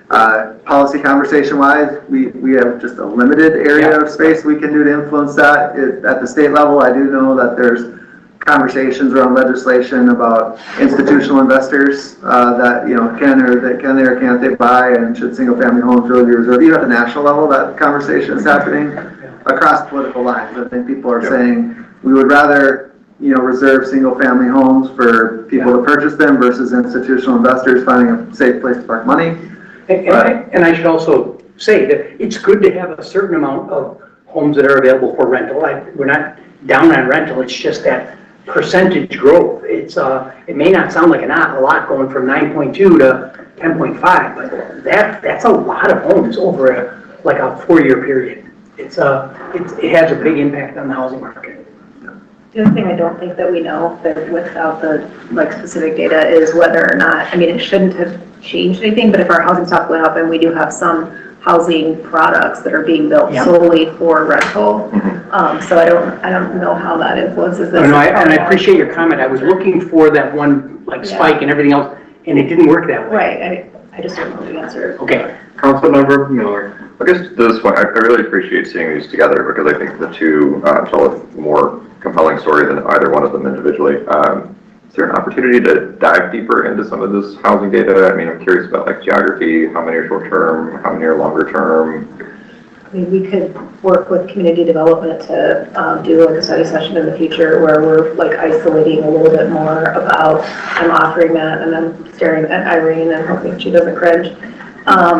But I She's mean, I smiling. think there's an opportunity to build in some, deeper dives on things that you're interested in, because I know there's specific action plan items that aren't showing up here that are related to this, and having a better understanding of that might help us hone in on what are the levers and how dicey might they be, right? Like some of the levers that you have, may be dicier than parking. So I just think it would help us to get some context too, to understand like what, maybe there's something we could track that we aren't tracking too. I'm curious, like even for sale units, like versus rental units, I mean, some of that dichotomy in owner occupancy, as we talk about housing access and equity and wealth creation. But yeah, I personally, as an individual on this council, would love to see a deeper dive study session into this item particularly. Yeah, and we got, I think, have it on our, I'm sorry. Oh, go ahead, you can answer, and then we're gonna go to Doring and then Pullman.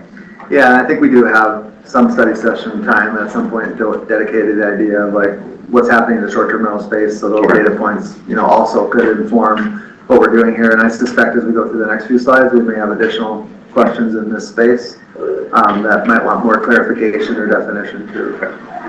Yeah, and I would actually appreciate a study session on both aspects of this, right? So that 878 to 446 number is just as concerning to me as the percentage growth in the single family homes as rentals. So whether that's going to recover through projections of things that are in the hopper that we just didn't get accomplished this year or whatever, knowing how many new housing units we need to have to meet what the Maxfield study says. See, I read it too. That 446 number is exceedingly alarming to me. We have Ms. Woodward. I just want to clarify, the new housing units also include like any multifamily, and I would, so that lower number in 2025, we didn't really have it, but I think there's probably 4 projects in plan review right now for multifamily. So I would expect that number to swing back in terms of what's planned. Swing back or exceed 2024? It would exceed 2024 if all of those move forward. Okay. And It's a product of construction. Yeah, absolutely. I understand that. Multifamily within that number, and that's why you kind of see some of those dips, because those are larger blocks of units coming through. Okay. Yeah, that's good weather. Again, the 2019 numbers, I think, would tell a little bit different story on that. One of the things that I think people are forgetting, a new home sold, that's a big number. And then I think what Mr. Doring was getting at was with the minority to increase that. So almost everything together, so it's not just a pop the. I'll address one thing for Councilmember Keene a little bit. Don't necessarily see that 10.5 is a bad thing. What's unique to this community, and probably everybody in here knows, there's a lot of people that come here temporarily, and they might come as a couple with 1 child, 2 child, 3 dogs is more typical, and 1 and 2 people, but they like a rental home. They don't want to go through the process of buying, and then in a year they're transferring to some other medical facility per se, and they have to resell everything. So having that inventory in this community is super important. We see a lot of it, and it isn't like it's a big, oh gosh, this company or that company's taking over all these single family homes. The next level of that is some of those single family homes are in such rough shape, they're the only people that can afford to fix them up and get them back into the market on a rental level at least. They're bad, they're neglected. And so that's something I want to share with you. Go ahead. No, I appreciate the comment, and I think there is definitely, as I said, we don't want to be like against the idea of renting houses. I think there's a market for that and also good service with that. The growth in it is bothersome. And the anecdotal stories I'm hearing is that people are being outbid by these other people buying them up and fixing them up, as you say, but then those same people that could have bought those and started fixing them up are now renting them to somebody else. And I find that to be a bad way to grow our community into the next 20 and 30 years. Councilmember Miller. So the question for community development about the short-term portion of single-family homes with rentals, do we communicate to the assessor's office which homes are rented short-term? Because there's a higher rate, right? Yes, we do. Okay. Can I just offer something that I think is important context for this? going back to a prior comment or the prior discussion, these are data points, and like, we don't necessarily have the license to interpret statistically that they are causation points, but I think going back to the other slide that indicated job growth, 15,000 jobs, 13,000 or so of which are medical related, could be contributing to your rental market. So we don't have the statistical license to interpret that, but there are a lot of levers that potentially impact one another. So if we have more jobs that are in the medical field and they are potentially people who are going to be here for a shorter period of time, you may actually need more rentals in your market. So it's question, like, we have to be cautious about the data and making assumptions that they are directly connected versus some sort of correlation that isn't necessarily causation. I just think that's important as we have started in the KPI tracking realm. Just to put that out there as a reminder. Yeah, so the next basket of these relate to like land development availability, and I'll try to get through a handful of them. So just acres of vacant residential land. There was an increase of vacant residential land or land that has potential to be developed as residential. So you're always looking, and we'll get to the next couple of slides more refined in terms of, you know, what's your platted lot supply and some of that, but just good to know that this number is, if it's stable or high, is a good thing. So it's kind of neutral right now, but as we look at this longer term, we'll have the ability to say, yeah, we in the urban reserve only have blank number of acres available and all that. Lower on the infill development this year as well, so that's low. We obviously want to encourage infill development, but like Irene said, data points here, timing on permitting can be very on point, right? So we had 3 big projects come online last year, and I counted in the unit count for 24, and then didn't have any come through for 25, so there can be timing issues. And clearly you've seen new infill development that's leasing up and in development and all that, but this is just about when we grab the data points. Can I ask a question on what are the parameters for infill development? What, is there a size? Are we talking one lot versus a 40-acre site? Yeah, I should maybe clarify. Maybe the titling on this is just a little off. Like, we say infill development, but this is really grabbing development within downtown zoning and R2X. So if you think just those 2 zoning districts, it's within those, which is a targeted infill area. But if you're talking about like a multifamily complex that's developed with existing infrastructure in place, you know, downtown and R2X is going to trend toward redevelopment or, you know, limited smaller lot development. But it really is focused in those 2 areas, so maybe we'll tighten that up. Yeah, clarify. Yeah. Councilmember King. And I just had a clarifying question. I'm looking at these maps. It says 2025, but I could read that to be the beginning of 2025 and not a year-end number. Are those numbers we're looking at year-end 2025 numbers? I think they're year-end, but Yeah, I believe they're year-end. Okay, all right. It's just from a mapping, it almost looks like the beginning of 25, and now we're going to go through 25 and get a number. But I think you're saying that no, it's more digital. It's the year-end 25 number is 0. And the year-end 2024. We do it at the year. Okay, all right. For each one. Councilmember Miller, go ahead. So final point of clarification on the infill, does that not then include MXT zoning? yeah, I don't believe it does. I think it's those 2, but Okay. yeah. I don't believe it includes MXT. I have to double check, but I don't think so. Could it?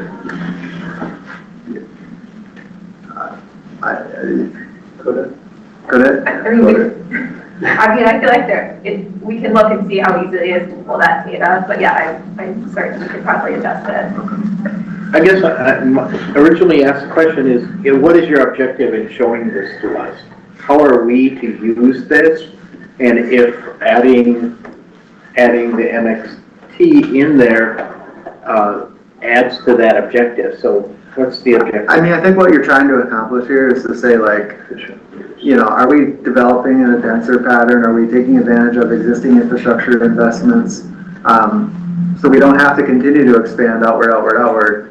There's always part of that conversation, but I think it's saying like high return on our previous infrastructure investments is in these infill areas. So we want to be, you know, developing that. Now, can we do things from a policy perspective to further encourage that?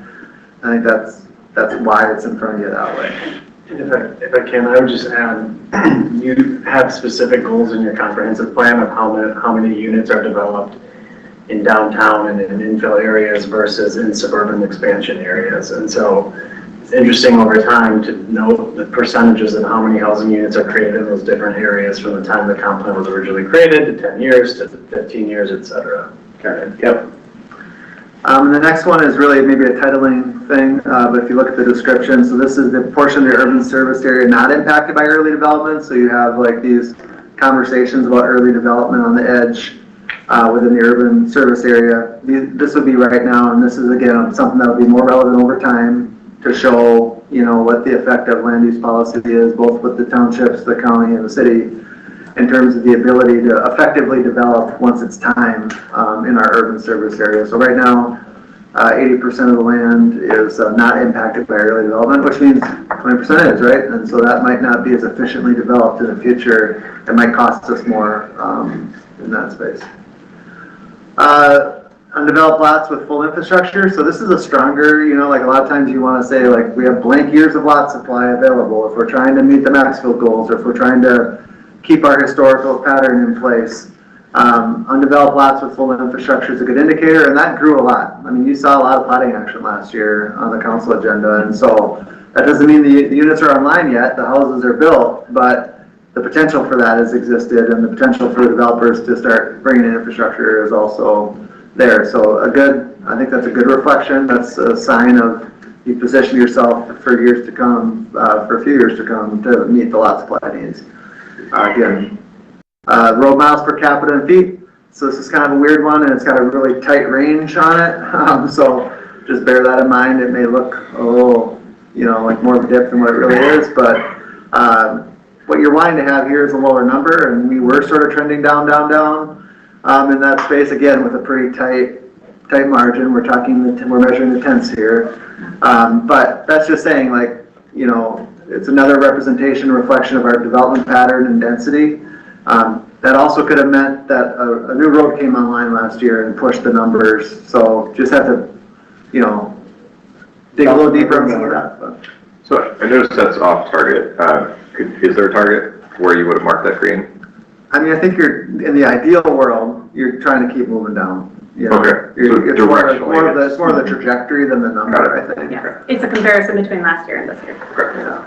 Councilmember Palmer. Hey, just two questions. One on the undeveloped lots. Is this all lots? Is this all commercial, residential, industrial? That stat is residential lots. That's what I Platted thought. residential lots is what's on there right now. We also have the commercial land, it's just not shown here. And then it's my understanding that as a good housing market, you want to have 3 times what you typically would have. So we should have 3,000 residential lots available. Is that not the number they use? I mean, I'll just jump in, and while Irene's thinking about it here, like 3,000 would be like match our numbers from like the early turn of the century when we were really developing single family lots at a high level. That would not be our last 10-year number. You know, this would, if I recall correctly, this would fit within our last 10 years fine, but it doesn't. But then back to the Maxwell study, we would love to get that up, but this is positive, one, that it went up, so that's good, and 2, that, you know, it does reflect and is in alignment with what we've seen in the recent history, not back in the early 2000s. So. Well, if the Maxwell study says we need about 1,000 single-family residential lots, which is about the right number, and you need 3 times that amount, you should have 3,000 residential lots available to have a good market. I think you meant 1,000 homes. 1,000 I think you meant 1,000 homes a year. No, single-family lots. That's what they're saying we should have, so we Yes. should have 3 times more. Yes. Again, that's the goal. I mean, to meet the demand. However, that's a production level we haven't seen for a long time. So just, again, but this is why we're measuring it. It's important to understand where it is, and if we're going up or down, I think it's really. But if you have a study that says this, and you pay for a study, and you're only doing 185 houses last year, Well, we didn't build any of them, so I think there's context here of. I didn't say we built them, but in our community, we need to have that done. And there's two levers to that. So there's a lot of policy that's been put in place in recent years that has to get traction for the development community to then, I'll say take advantage, but I mean that in a positive way, take advantage of the policy development in order to get the lots ready and go through the process and have them be prepared to be able to build on them. And so we don't control in totality all of those things. We have tried to put policies in place that will move that number up, but it won't happen overnight because there's a whole process that any private landowner still has to go through, and they have to decide, are they ready to actually get that? Are they ready for that? I think you have another discussion you would need to have. Are you ready to really change your rate policies and completely change how you pay for water and sewer if you were going to have more production like that? And that's a very significant conversation that you would need to have in order to have more influence, but the way that you tend to pay for those things is the ratepayer ends up absorbing more of new development. So there's ways to do that, and the question is whether or not there's policies that you want to move forward differently than you've been moving forward on in order to influence the production from the private sector. Councilmember Miller. Irene, what's that? Oh, did you want to answer I was Councilmember Palmer's also going to question? note that I think you can also see that the number was relatively flat, so you're starting to see the impact of some of those policy decisions in terms of that increase, and I would expect that to continue as well. We're not quite at what Maxfield is, but I think we're headed in that direction with some of the policy changes that have taken place, and there's clearly a significant increase from what was pretty flat for those prior years.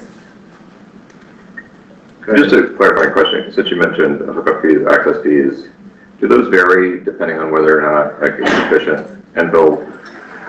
So we have the infill goal, but do those fees change whether it's in an infill area or new growth in the urban service area going outwards? Maybe to defer to Tyler, but generally they're, either unit-based or land area-based. It depends on the fee. So in some cases, no, but in some cases, yes. But like if you have a tighter pattern, you have like less stormwater fees, you're going to pay like, in terms of the, that piece. But you want to. Some of it comes down to the history of how the site has paid for that in the past as well. So it's handled on case by case. But generally, I think your growth management plan encourages more dense development through some of the wastewater fees at the least. Yes, correct. All right, and so this is like your mode shift targets. So this is really a creature of something we've been tracking for a while through the integrated transportation studies that were done in 2017-18. More recent history here, kind of a commitment to try and track this annually moving forward. Not major swings. You won't see major swings in this year over year. It'll be interesting to see what happens when Link comes on. I think certainly that's a strategy. But you did get a moderate decrease in single occupancy vehicle, traffic. Some of that, on the other side of it, there's an additional percentage of folks that are working remotely, so that took some pressure off of the commuting system. And then a little bit of a swap between biking and walking in that space. So biking up a little bit, walking down. And the other two. Councilmember Dory. Are these 2024 numbers or 2025 numbers? 3 and 4, yeah. Sorry. Okay. This is the data that was available. Yeah, okay. Yeah. I just wanted to make sure it wasn't mislabeled or whatever. Okay. Yeah, so again, when we get the data. Yeah, no worries.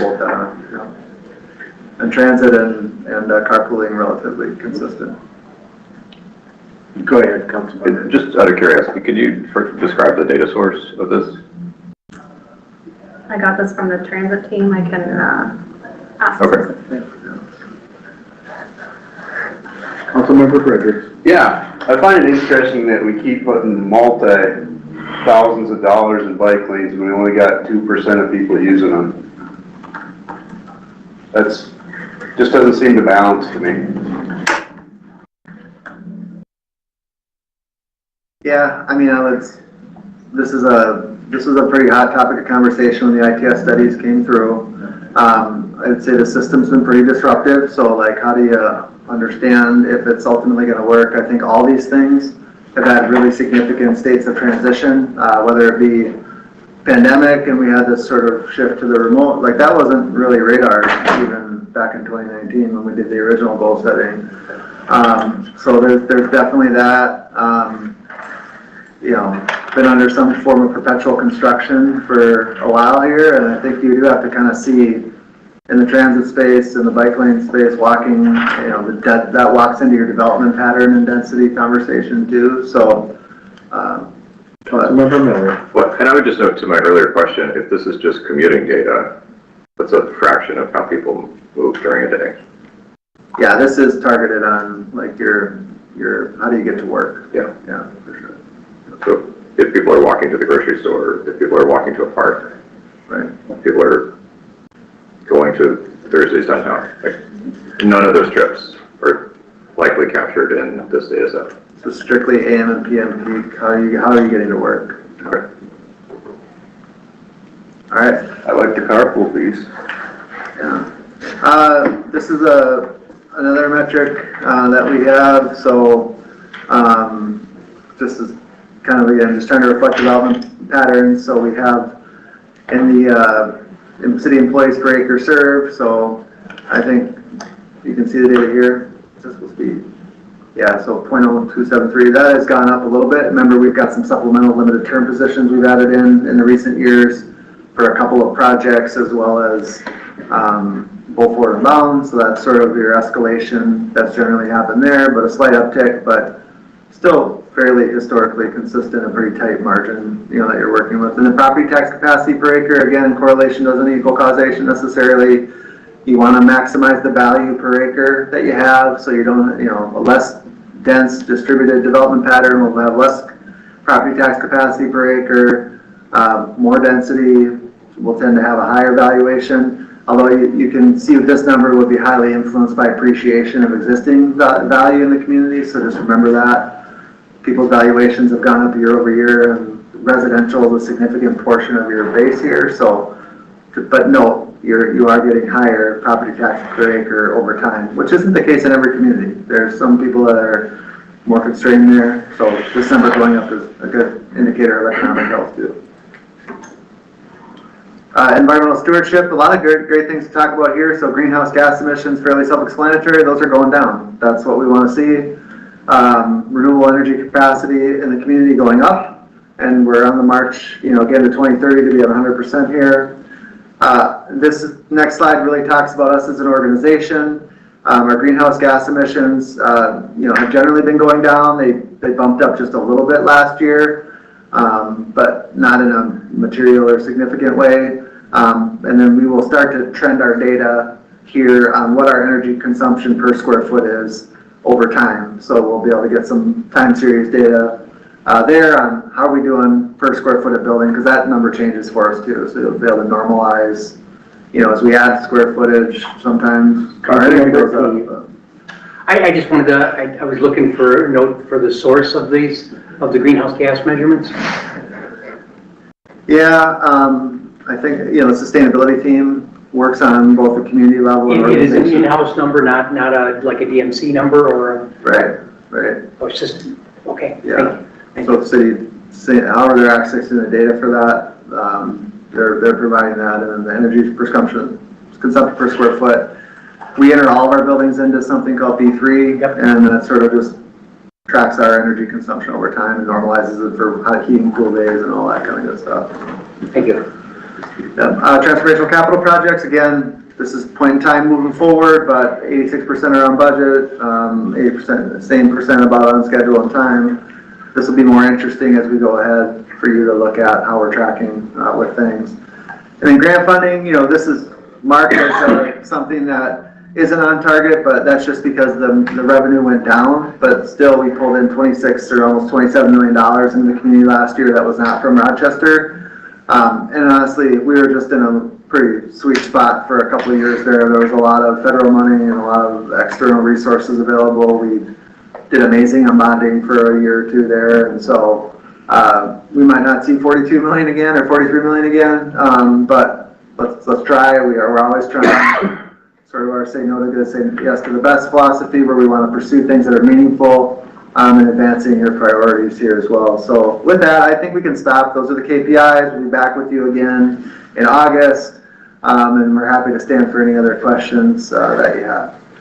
Any other questions?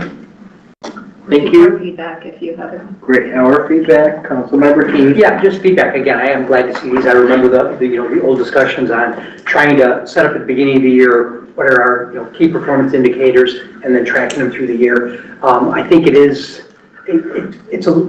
made sense early on that if you're getting these in place for 2026, that we're in good shape a couple of months into it. I think last year in 2025 we had a really good year as far as staying on our capital projects and not falling off in any big way. But I am still worried that even though when we say we're at like 27% of bus rapid transit and these other things, these are the points where things can get really difficult. So I hope we stay focused on that. And with that, I'd like to ask, like somewhere in the June, July timeframe, that we do sort of a deep dive on like 2 or 3 of the main capital projects. I'm not sure if anyone else wants to see it, but usually we do see things like 6th Street Bridge when it's going through the process right now and going towards bids. But when something's in execution, like BRT is something that big, or some of the other buildings being built, I just want to stay close that we don't end up with a big hiccup near the end. I believe that on March 9th, we are going to have some degree of that with the supporting transformation update. Is not super descriptive, but supporting transformation means a lot of projects that are happening downtown. Okay. So actually, as soon as 2 weeks from now,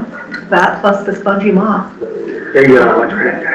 And we can also, at the next action plan update, we had intended to highlight the ERP project, which is more of an internal organizational project, but just, again, schedule, budget, how's it going? And we could bring a couple of other of the transformational capital projects into that meeting as well. That's what I was going to ask is, so we see this twice a year, the KPI? Yeah. So The KPI is once a year, but the action plan is twice a year. Oh, that's what I mean. Yeah. And I would And just this say, is the second time I've seen it, so. yeah, as an adjunct to this, we are in process with going out for our community survey. And so we do that every other year, and we're working on rolling that out. And so timing kind of be finalized with the vendor, but that's also gives us some nice time series data that we can share with you later in the year too. Great. Thank you. Great report. Lots of information to chew on. So, Councilmember, You just said that we're doing a survey. Is the questions on the survey going to come to the council so we can yea or nay those, or are they just going to be staff driven? So the way the survey has been set up in the past is we participate in the National Community Survey. So a lot of the questions are very standardized from that perspective. That allows us to benchmark across the nation for like communities. So you not only get like what our Rochester data is, but you'll get what we have for similar communities throughout the country. We do have one page of questions that we can customize, and so if you have feedback or thoughts in that space, we are sort of open right now to what that might want to look like, and we can tailor those. So in the past we did something around the library and rec facilities, but certainly open to what those supplemental questions could be. For my 2 cents worth, I would like to see us be as consistent as we can. So from year to year to year, it's not, well, the number doesn't make any sense. This will be our 3rd time with the National Community Survey, so it gives you a little bit of a runway there. Councilmember Fredericks. How many people do you get feedback from on those surveys, and how much does it cost? Yeah, so, when you do the normal surveys, it is sort of a voluntary response, and you have to understand that with the data you're getting, that, it could be encouraged by the group that wants the thing. In this one, we do it 2 ways. We do have a voluntary path and option, but we also have the scientific, I think it's within 5% or something is our target for degrees of confidence. So that one, there is some degree of rigor put to the data, so it isn't just voluntary. And I think to get that 5%, was it 500 responses is what we need to be able to generalize it out. And we try to we'll get you a number that's per ward, as well as we get a series of demographic data, and we get the crosstabs where you can then look at that and say, this group in the community is really thinking this way, but so that might be a little different from the general stuff. But this one is more scientific, and is it 25,000? Is that the cost? It's in that ballpark. 25,000 plus or minus? So that's inclusive of our whole co-subscription as well. Okay. Okay, so this is what I ask. and forgive me for being too simple here, but for $25,000, you're getting 500 responses? So that's That's the number I heard, right? So there's the randomized sample that they Yep. do, that they send out mailers to the Yep. community, and then there's also the opt-in responses that's open to the entire community. I get But we that. also get our annual subscription to POCO, so like the survey that went out today, Yep. that was about indoor recreation facilities, is also included in that number. So you get And- multiple surveys Correct. for 25,000, and how many? As many as we want to put into Polko, and maybe the other part of this community survey piece is, I mean, they have the instruments, there's cost of sending out the mailers, and They disaggregate all of the data. with the data analysis, and we engage with someone to come and deliver the results as well, so it's not just the surveys. Okay, because I'm sitting here thinking, I did sales for a lot of years. Yeah. I could go out and get you 1,000 responses in about a week. But You it know, has to be statistically relevant, so they are looking at. So you have the survey in your hand and you go over it with them. Population. I'm just saying, there's a way that we could get a lot more response for less money even, and But maybe you I'm probably- simple. You probably aren't getting the Okay. statistical We relevance. also, Okay, Budget, think of budget. Okay, Councilmember, Palmer, go ahead. In years past, when you get the scientific one, you can tell people this is scientific, and what's kind of interesting to it, is that the POCO one that then becomes available to anybody, the numbers almost correlate. And so they'll send it out to 5,000, I think 5,000 households, 5,000 households randomly. And so it's not just, well, I love this and I'm gonna call up and say, we need more of this. And so for me, it's been very useful, to watch the numbers and come back, so. good enough for me. Yeah. Thank you, Sean. And is there, at our conversation last week, or 2 weeks ago, study session, we talked about community engagement, council members reaching out. Is there opportunity for council member feedback, city feedback on issues as well in that POCO survey? I think the custom questions, if you have some consensus with the group on what the custom questions want to be, again, it's like half a page or a page, it's not a huge amount. But if you feel like there's a topic in the community that you want to hear about, you know, we have flexibility there, for sure. Councilmember Miller. But I guess I appreciate you bringing up that point, because I think the Better Public Meetings process is an attempt to ask the community, how could we be more responsive?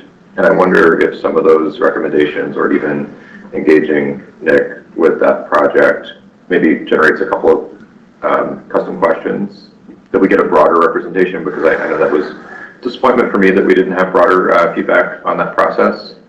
And just understanding if people want town halls in their neighborhoods, or if they want, you know, have they ever come to a city What's your council meeting? preference Like, for connecting to? right, but just trying to get a better data set to that same project that the mayor is bringing up. And I appreciate Councilmember Palmer bringing up too, of just how we wish that we could engage more of the community in that process. And perhaps this is a way to extend the reach of the Better Public Meetings effort.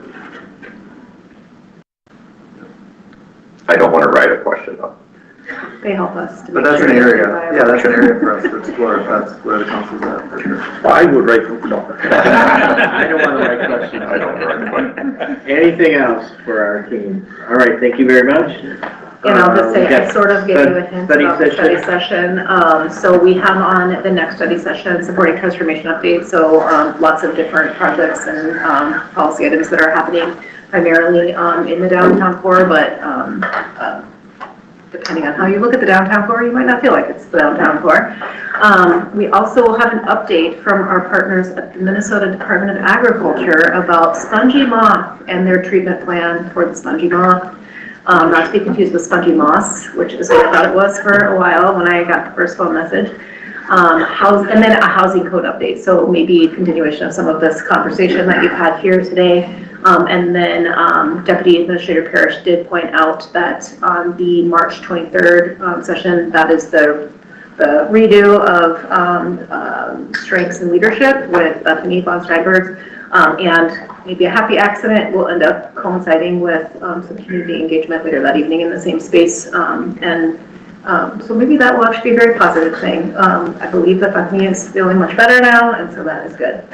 She did present to our leadership, our supervisors about a week ago. She was full of energy, like normal. Did just want to take an opportunity to point out your next council meeting on Monday. I will not be there. Deputy Administrator Parrish and Deputy Administrator Steinhauser will be here. And we do have the, as was referenced today, 6th Avenue design, as well as reimagining the connections downtown. You have the transit spring service changes. We've moved from fall to spring. Also on the agenda, and you are on scale to have an Economic Development Authority meeting to talk about City Walk. So, housing creation. And rules and guidelines are in there, right? Well, Yeah. on consent. but Consent. Hopefully not Thank too you, Tom. fancy, unless someone pulls it. Seeing no other business, we are adjourned. Thank you. Brian,